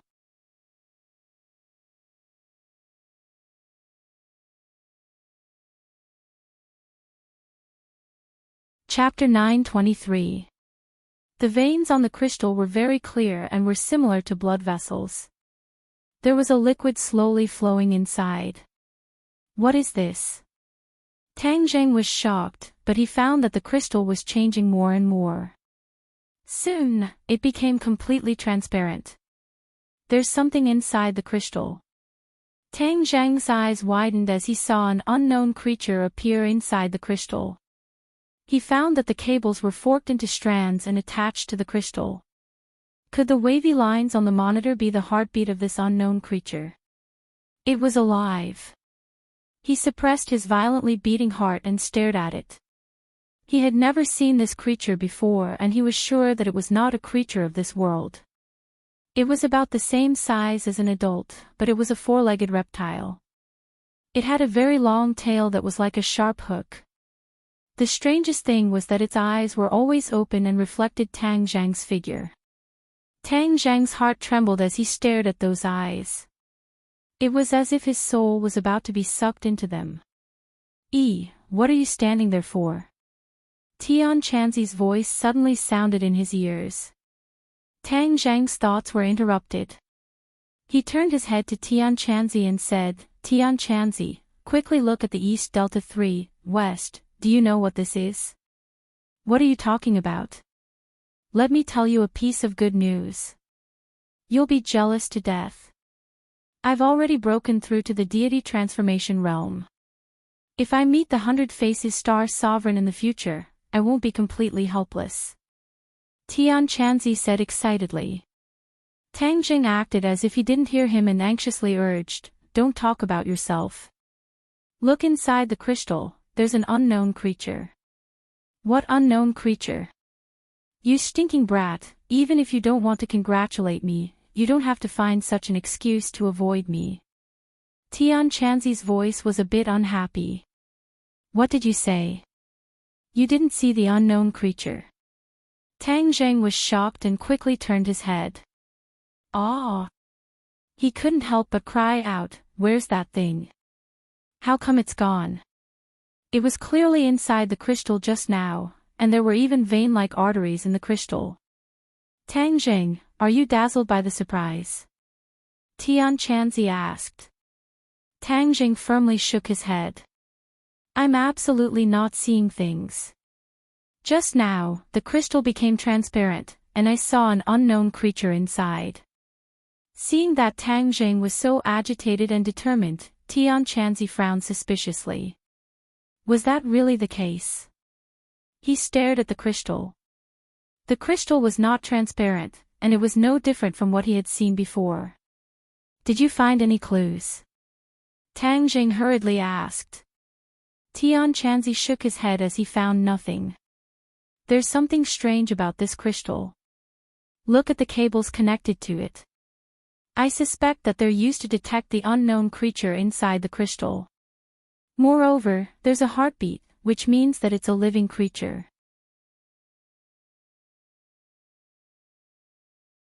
But I don't know why it was sealed in this crystal. Moreover, I suspect that it's not a creature from our world. Tang Zhang analyzed in an orderly manner. Crystal is rare. It said that it's an object from the outside world, and the old king also told you that this crystal was brought by a meteorite from outer space. This large crystal must be an object from outer space. If there's really something sealed in it, it must be an object from outer space. Tian Chanzi nodded, agreeing with Tang Zhang's statement. Human exploration of outer space was very limited. According to scientific theory, the creature sealed in this crystal was an alien creature. Human beings had been looking for evidence of the existence of alien creatures, but they didn't expect that the Swedish royal family would find it first. This also explained why the laboratory was built under the royal palace and was under such strict protection. However, this was only a scientific point of view. For Tang Zhang and Tian Chanzi, they knew about the big world and the small world. The so-called alien creature was a creature from another big world or small world. This wasn't impossible. After all, the existence of the Outland and the world of ghosts had proven this point. Which world do you think it came from? Tang Zhang asked curiously. Tian Chanzi rolled his eyes. There are so many big worlds and small worlds. How could I know? However, if we want to find out what it is, it's easy to get it out. I don't think it's that easy. Tang Zhang muttered, if it's really that easy, those scientists would have already gotten it out for research. Why keep it in the crystal? What's difficult for those scientists, can it be difficult for me, Tian Chanzi? Tian Chanzi smiled proudly and didn't take it seriously. He directly slapped the crystal. The crystal only shook a few times, but it didn't crack as he expected. Ha! Tian Chanzi was surprised. He was very clear that the strength of his palm was enough to break the stone. This crystal was actually so strong. Tianchanzi, now you know that it's too early to boast. Tang Jing laughed. Tianchanzi's cheeks were red with anger. He said bitterly, I don't believe that I can't handle this thing. Tianchanzi didn't admit defeat. He slapped down again. This time, he used all his strength, but the crystal was still unbreakable. But what was unexpected was that the crystal changed. The blood vessel-like veins appeared again. Tianchanzi subconsciously stopped and stared at the veins. Although Tang Jing had seen it once, it was still difficult to hide the shock in his heart when he saw it again. After a while, the crystal became transparent. The unknown creature was vividly displayed in front of him. Heaven Monk's mouth was already wide open as he looked at this thing in disbelief. Especially that pair of eyes, it was firmly attracting people. What kind of monster is this? Tianchanzi shook his head and exclaimed in surprise. Tang Zheng looked deeply at the unknown creature. He silently asked the inner demons and Qiyu in his heart. Unfortunately, the two of them didn't know its origin. Although they were powerhouses from ancient times, they were still powerhouses of this world. They didn't know much about other worlds. After all, they hadn't even explored the sky beyond heaven, let alone other worlds. Seeing Tianchanzi looking at him, Tang Jing helplessly shrugged and said, I can't answer you. Now you know that this crystal isn't that easy to split open, right? I'm afraid the king had to go through a lot of trouble to get those two crystals. Since they were able to get a little, then we can get a lot more. Tianchanzi said, unwilling to give up. Tang Zheng looked at the unknown creature and shook his head. No, I don't think we need to cut it open. Since it's a whole, then it has its own reason to exist. Moreover, since you just proved that you can absorb the energy in the crystal, then why do we need to cut it open? If we don't cut it open, then how will we divide the crystal and cultivate? Tianchanzi asked suspiciously. Tang Jing smiled faintly. Who said that we can't cultivate if we don't split it? This crystal is dead, but we people are alive. As long as we gather everyone in front of the crystal and absorb the crystal's energy while cultivating, won't the problem be solved? Don't you cultivators have some kind of holy lands? We can also make our own holy lands. Tianchanzi's eyes lit up and he praised, you little brat, your brain is really clever. This method is feasible, but who do we put the crystal with? Tang Jing laughed involuntarily and said generously, how about we put it with you? Are you really willing? With this, you can quickly improve your cultivation. Tianchanzi looked at Tang Jing in surprise.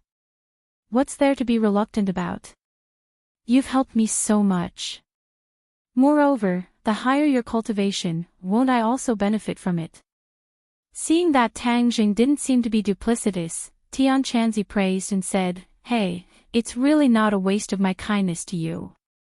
But you can rest assured that I, Tianchanzi, am also an open and above-board person. After we go back, we'll find a place to put this crystal, and then everyone can absorb the energy together to cultivate. Tang Jing himself had Qiyu's heart blood, so he didn't care much. Suddenly he thought of a problem and said, when the energy in the crystal is absorbed, the crystal will melt like ice. Finally, when we finish absorbing the crystal's energy, the crystal will completely melt, then wouldn't this thing be free? Hey, what you said is actually a problem. But, I don't think it's that powerful. We have so many people, why should we be afraid of it? Tianchanzi didn't care, he didn't put it in his eyes at all. Tang Jing didn't say anything.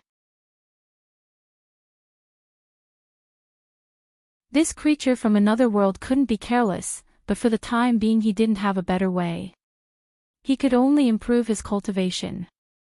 Even if there was a problem in the future, he would have a stronger strength to deal with it. While the two of them were talking, the crystal returned to its original appearance, and the unknown creature disappeared without a trace. Tianchanzi didn't hold back.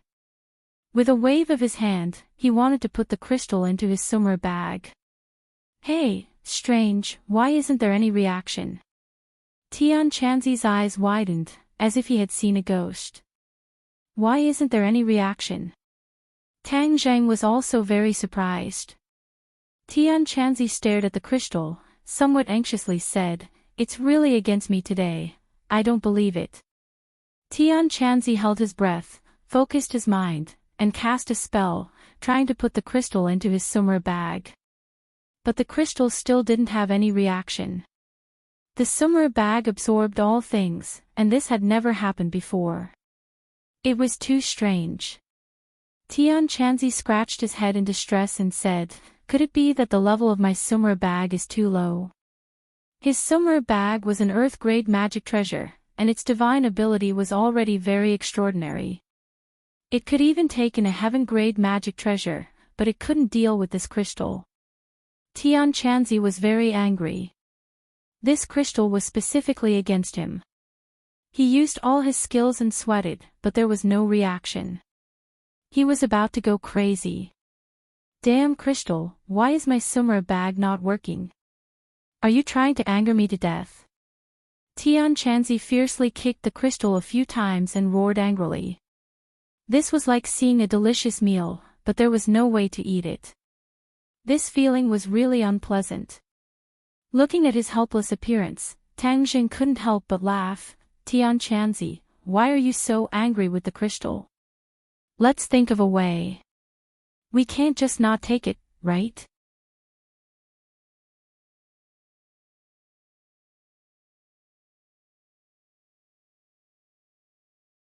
Chapter 9:24. Looking at his suspicious eyes, Tang Zheng's heart moved, and he said, "You can't, but that doesn't mean I can't. Don't brag too much. Let's try it and we'll know." Tang Zheng walked over, casting a spell, and the summer world on his wrist sparkled.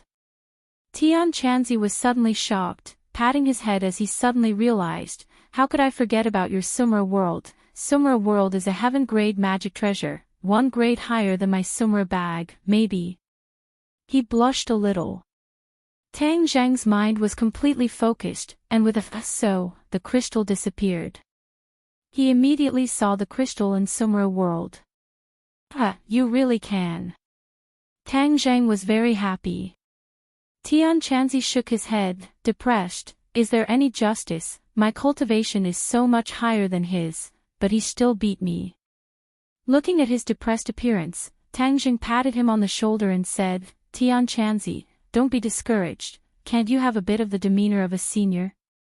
You keep showing off. Isn't it just a heaven-grade storage magic treasure? It won't be long. I will also upgrade my summer bag to a heaven-grade magic treasure."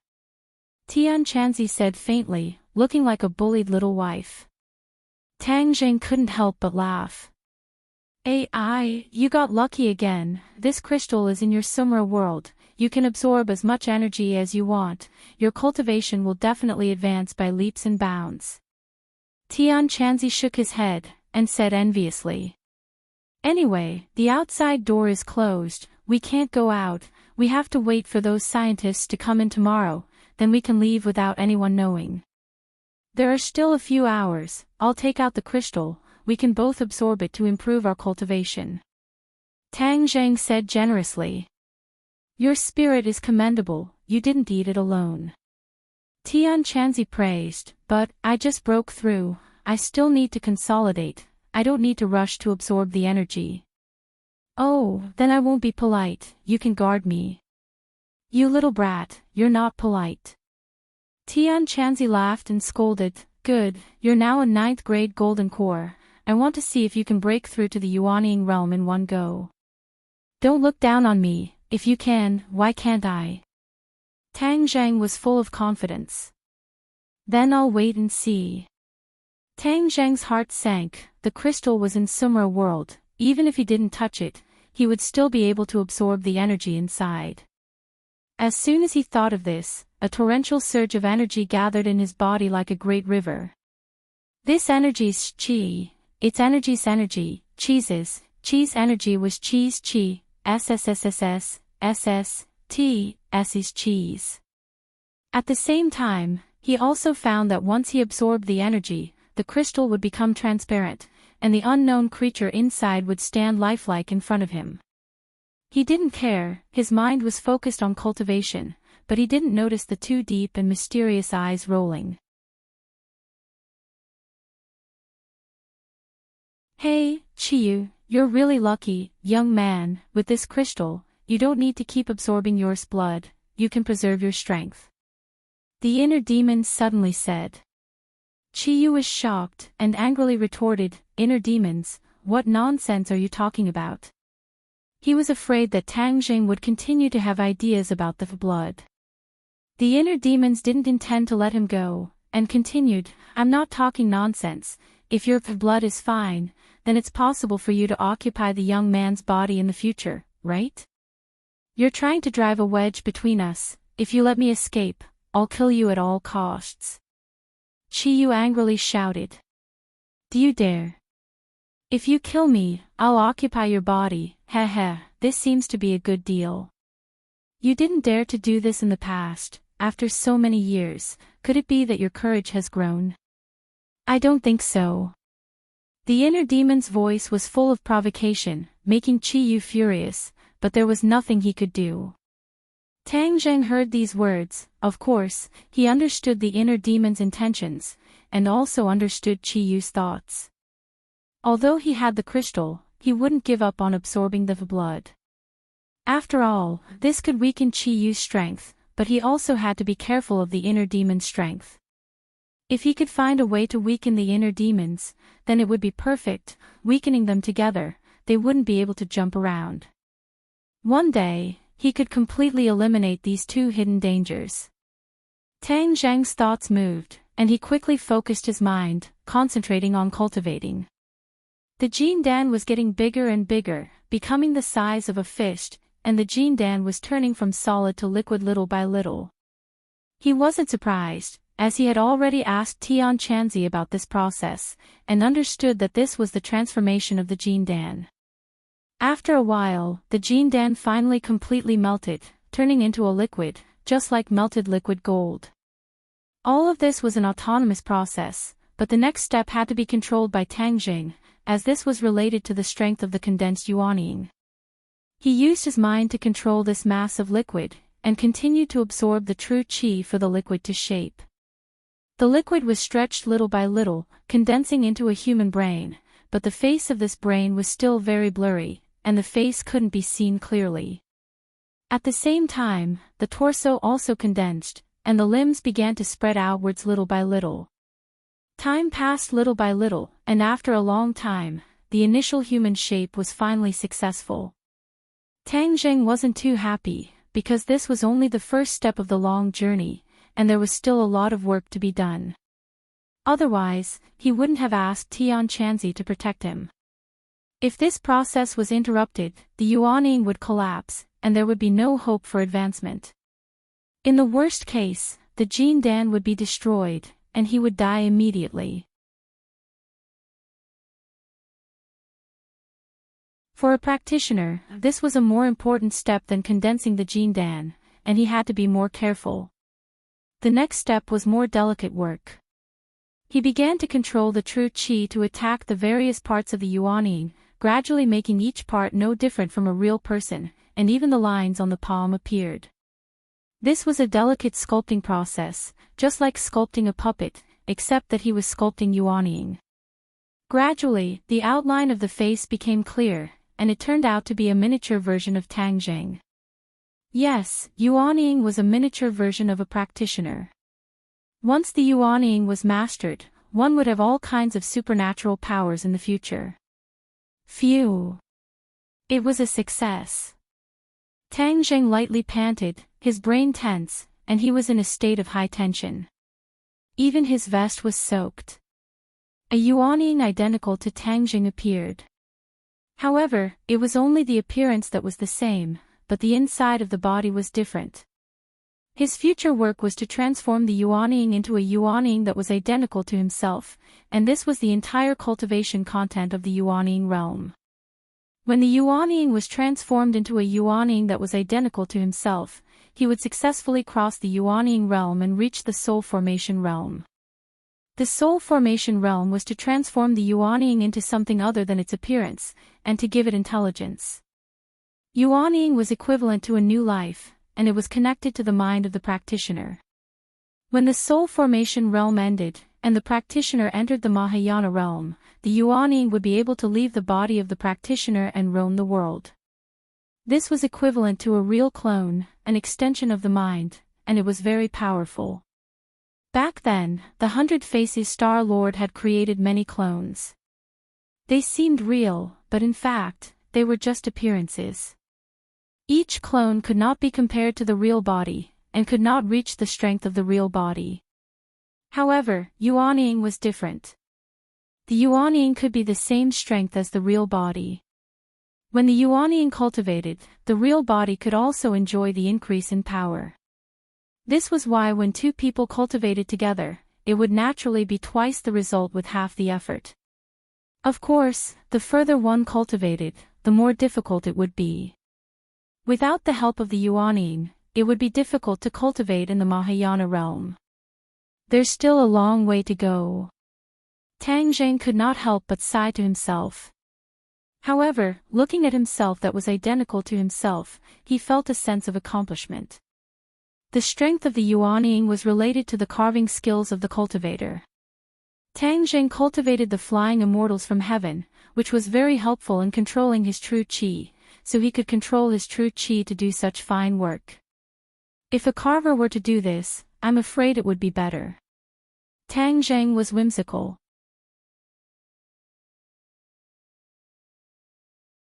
However, as soon as this thought appeared, it was as if a bolt of lightning flashed in his mind, and he was stunned. The ancient clear heaven scroll, which had been silent, had a reaction. The ancient clear heaven scroll was a set of vital cultivation techniques that led him on the path of cultivation. It was also the foundation of his cultivation. Ever since he started cultivating it, there was nothing too unusual about the ancient clear heaven scroll. Nevertheless, when this thought flashed through his mind, the ancient clear heaven scroll underwent a huge change. The words on the ancient scroll floated up and combined with each other to form another set of words. What's this? Tang Zheng was really shocked. He did not miss a single word and read the text very carefully. He could not calm down. This was because the text was a set of methods to sculpt the Yuanying. Moreover, there was a set of carving knife techniques that was so superb that he was almost stunned. Although he was not a carving master, he could tell that this set of knife techniques had the ability to transform something rotten into something magical. He was just envious of a carving master, and now this superb carving knife technique appeared. He wondered why he was so lucky. The ancient clear heaven scroll has never changed before. Could it be that it will only change after I reach the Yuanying realm? He was a smart person. After carefully thinking about it, he gradually understood. So it turns out that the ancient clear heaven scroll only exerts its power at the back. Only when my cultivation reaches the nascent soul stage will it gradually reveal its mystical aspects. No wonder Heaven Monk and the demon clan fought to the death for it. If he told this news to Tian Chanzi, who knew what he would think? Tang Zheng mischievously thought. He suppressed the messy thoughts in his mind. Because the promotion process was not over, he had to guide the true qi to enter the Yuanying realm. Only when the true qi entered the Yuanying realm could he truly step into the Yuanying realm. The true qi entered the Yuanying realm. The Yuanying realm was formed by the condensation of the golden core, so it was naturally golden. Without any warning, a ball of true fire in the brain sea of consciousness quickly entered the dantian along the meridians. The purple true fire and true qi merged into one and entered the Yuanying realm.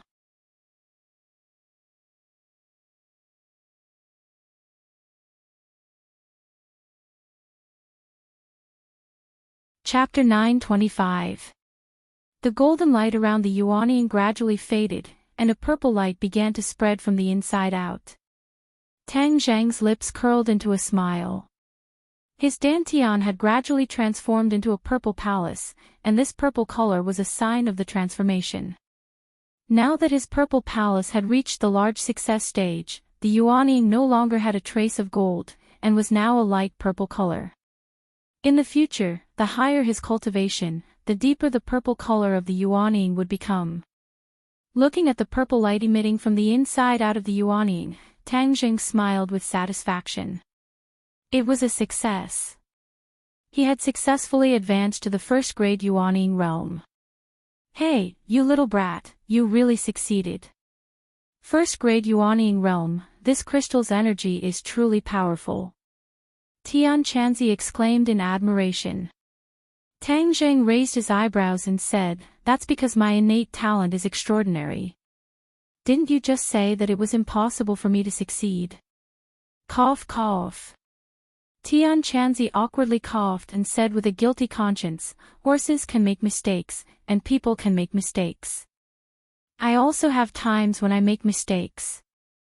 Just you wait, there will be a day when I surpass you." Tang Zhang was full of confidence.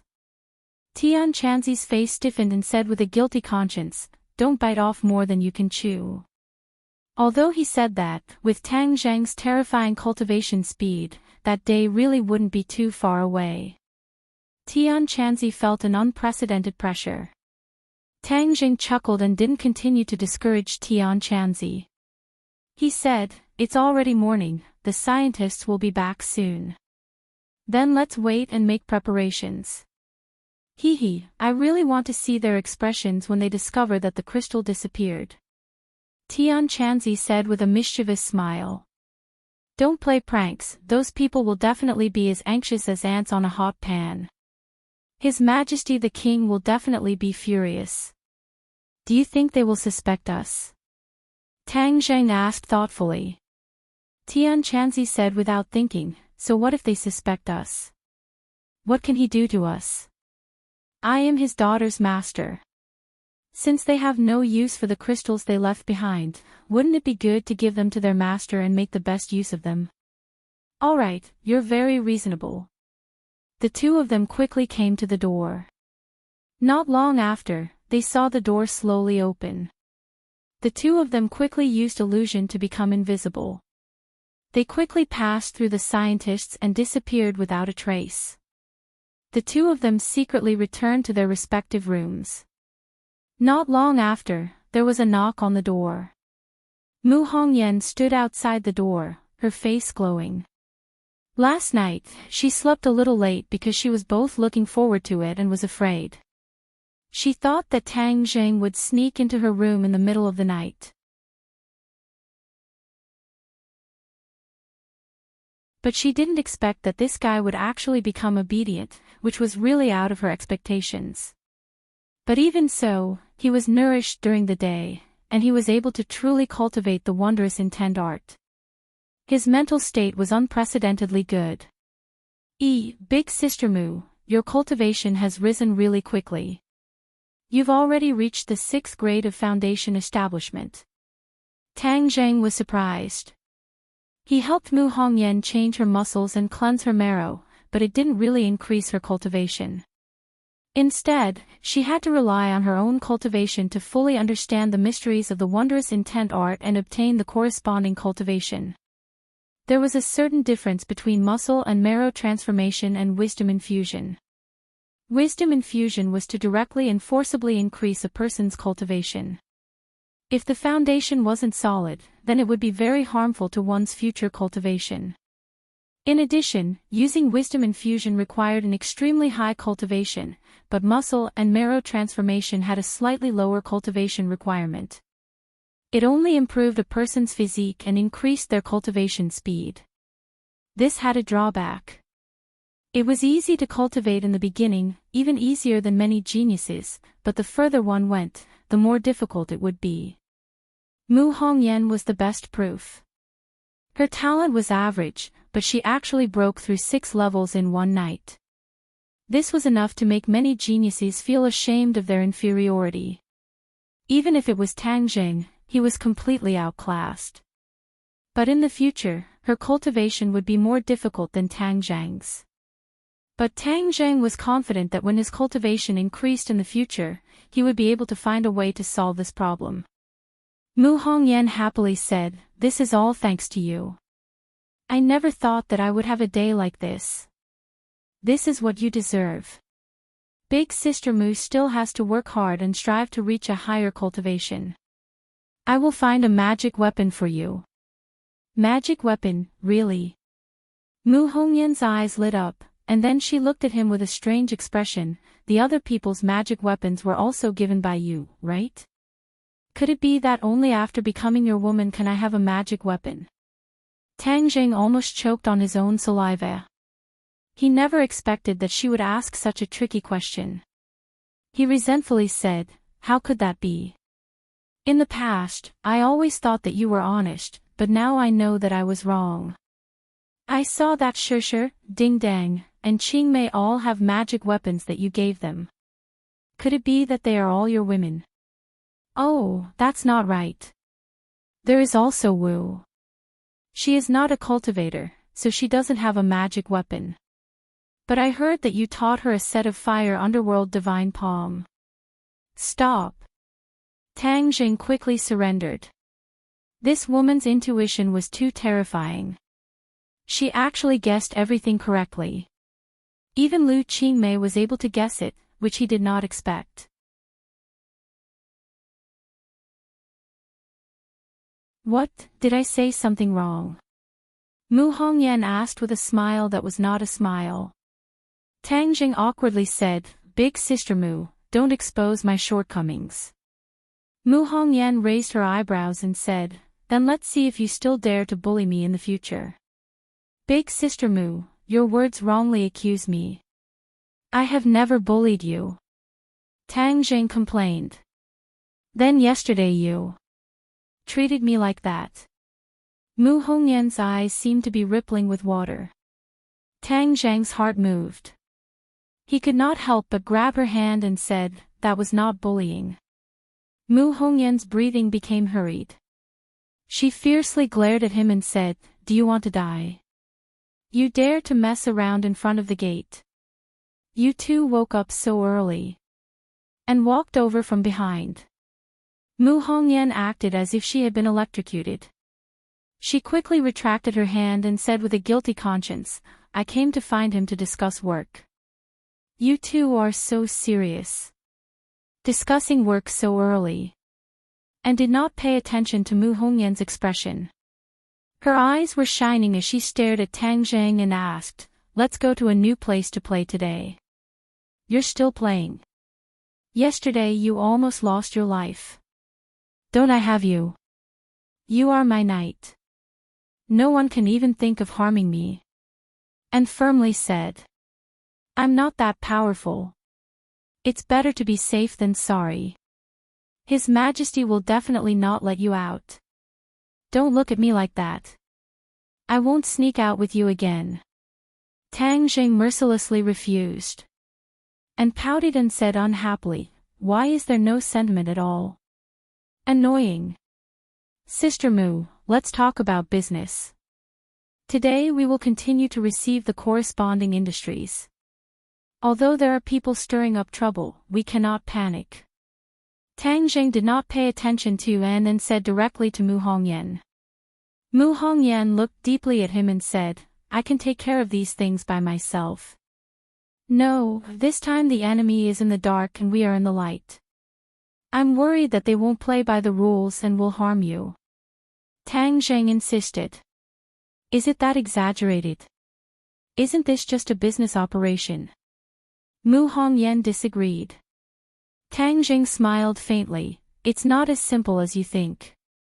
He suspected that the real culprit who tried to assassinate him yesterday was related to the person who intercepted the goods. Because these two matters were too strange. However, this was only a guess and there was no way to prove it. Mu Hongyan saw that he was so insistent and could not say anything more. She had no choice but to nod in agreement. "Then take me with you." And begged. "Will His Majesty allow it? Moreover, haven't you always been clamoring for Tian Chanzi to give you pointers in your cultivation? This is a once-in-a-lifetime opportunity. In the future, if he slips away again, you won't be able to find him even if you want to. Tang Jing said. He and Tian Chanzi took the crystal. If and when to ask Tian Chanzi for advice at this time, he would definitely give her pointers without reservation. It was a kind of compensation. Really? Although Anne was a bit unhappy, she was still very interested in cultivation. Her attention was immediately diverted. Of course, if he doesn't give you pointers with all his heart, I will find him and help you vent your anger. Okay, I'll go now. And happily left. Mu Hongyan looked meaningfully at Tang Jing. Her lips curled into a smile and said, "You really know how to coax girls. I'm doing this for her own good." How is this coaxing? I don't know how many women will fall into this big net you weave. Mu Hongyan sighed. Tang Jing deliberately pretended not to hear and said, "Let's go take care of business." Mu Hongyan did not pursue the matter and let him go for the time being. The two of them went to find Bruce. He was the most knowledgeable about business matters, so naturally he was there. Bruce was standing in front of the king's door. His face was deathly pale. From behind the door came the king's angry voice. Tang Zhang's heart moved. The king must know about the disappearance of the crystal. But he still asked, "Bruce, what happened?" Bruce's face tightened as he said, "Nothing." The matter of the crystal was top secret. How could he tell Tang Jing? "Oh, that's good. Today we still have to go out. I wonder if it's convenient for you." Bruce hesitated for a moment and said, "I'll go report to His Majesty and then make a decision." "Okay." Bruce pushed open the door and walked in. Tang Jing vaguely saw several people in white coats. There were also several guards guarding the laboratory. "What happened?" Mu Hongyan curiously asked. Tang Jing shook his head. He pretended to be at a loss and said, "I don't know. His Majesty the King has always been gentle and refined. He is very gentlemanly. I've never seen him so angry." Mu Hongyan curiously said. Tang Jing faintly smiled. Of course the king would be angry. The crystal went missing under the palace's layers of protection. This was indeed a serious matter. If this could happen, then wouldn't it mean that he could be killed in his sleep without anyone knowing? The so-called gentlemanly demeanor would naturally disappear under this kind of fatal threat. The king's face flushed red. The bridge of his nose was bright red. He angrily roared, "If you don't know what happened, then how did you protect it? Can something disappear for no reason?" Everyone trembled in fear. The guards guiltily explained, "Your Majesty. We guarded it closely. If someone really stole the crystal, it would be impossible for them to escape our eyes. That is the truth." "Did I wrongly accuse you?" the king angrily asked. The guards all lowered their heads. This was something that could not be explained by science. You're tuning into the LoveLore Library YouTube channel. We're so grateful for your support, and don't forget to subscribe to join us on this incredible journey through captivating stories. Your generosity through donations truly makes a world of difference, as it's the primary source of revenue that allows me to expand and enhance this channel for you. Thank you from the bottom of my heart for being a part of this adventure.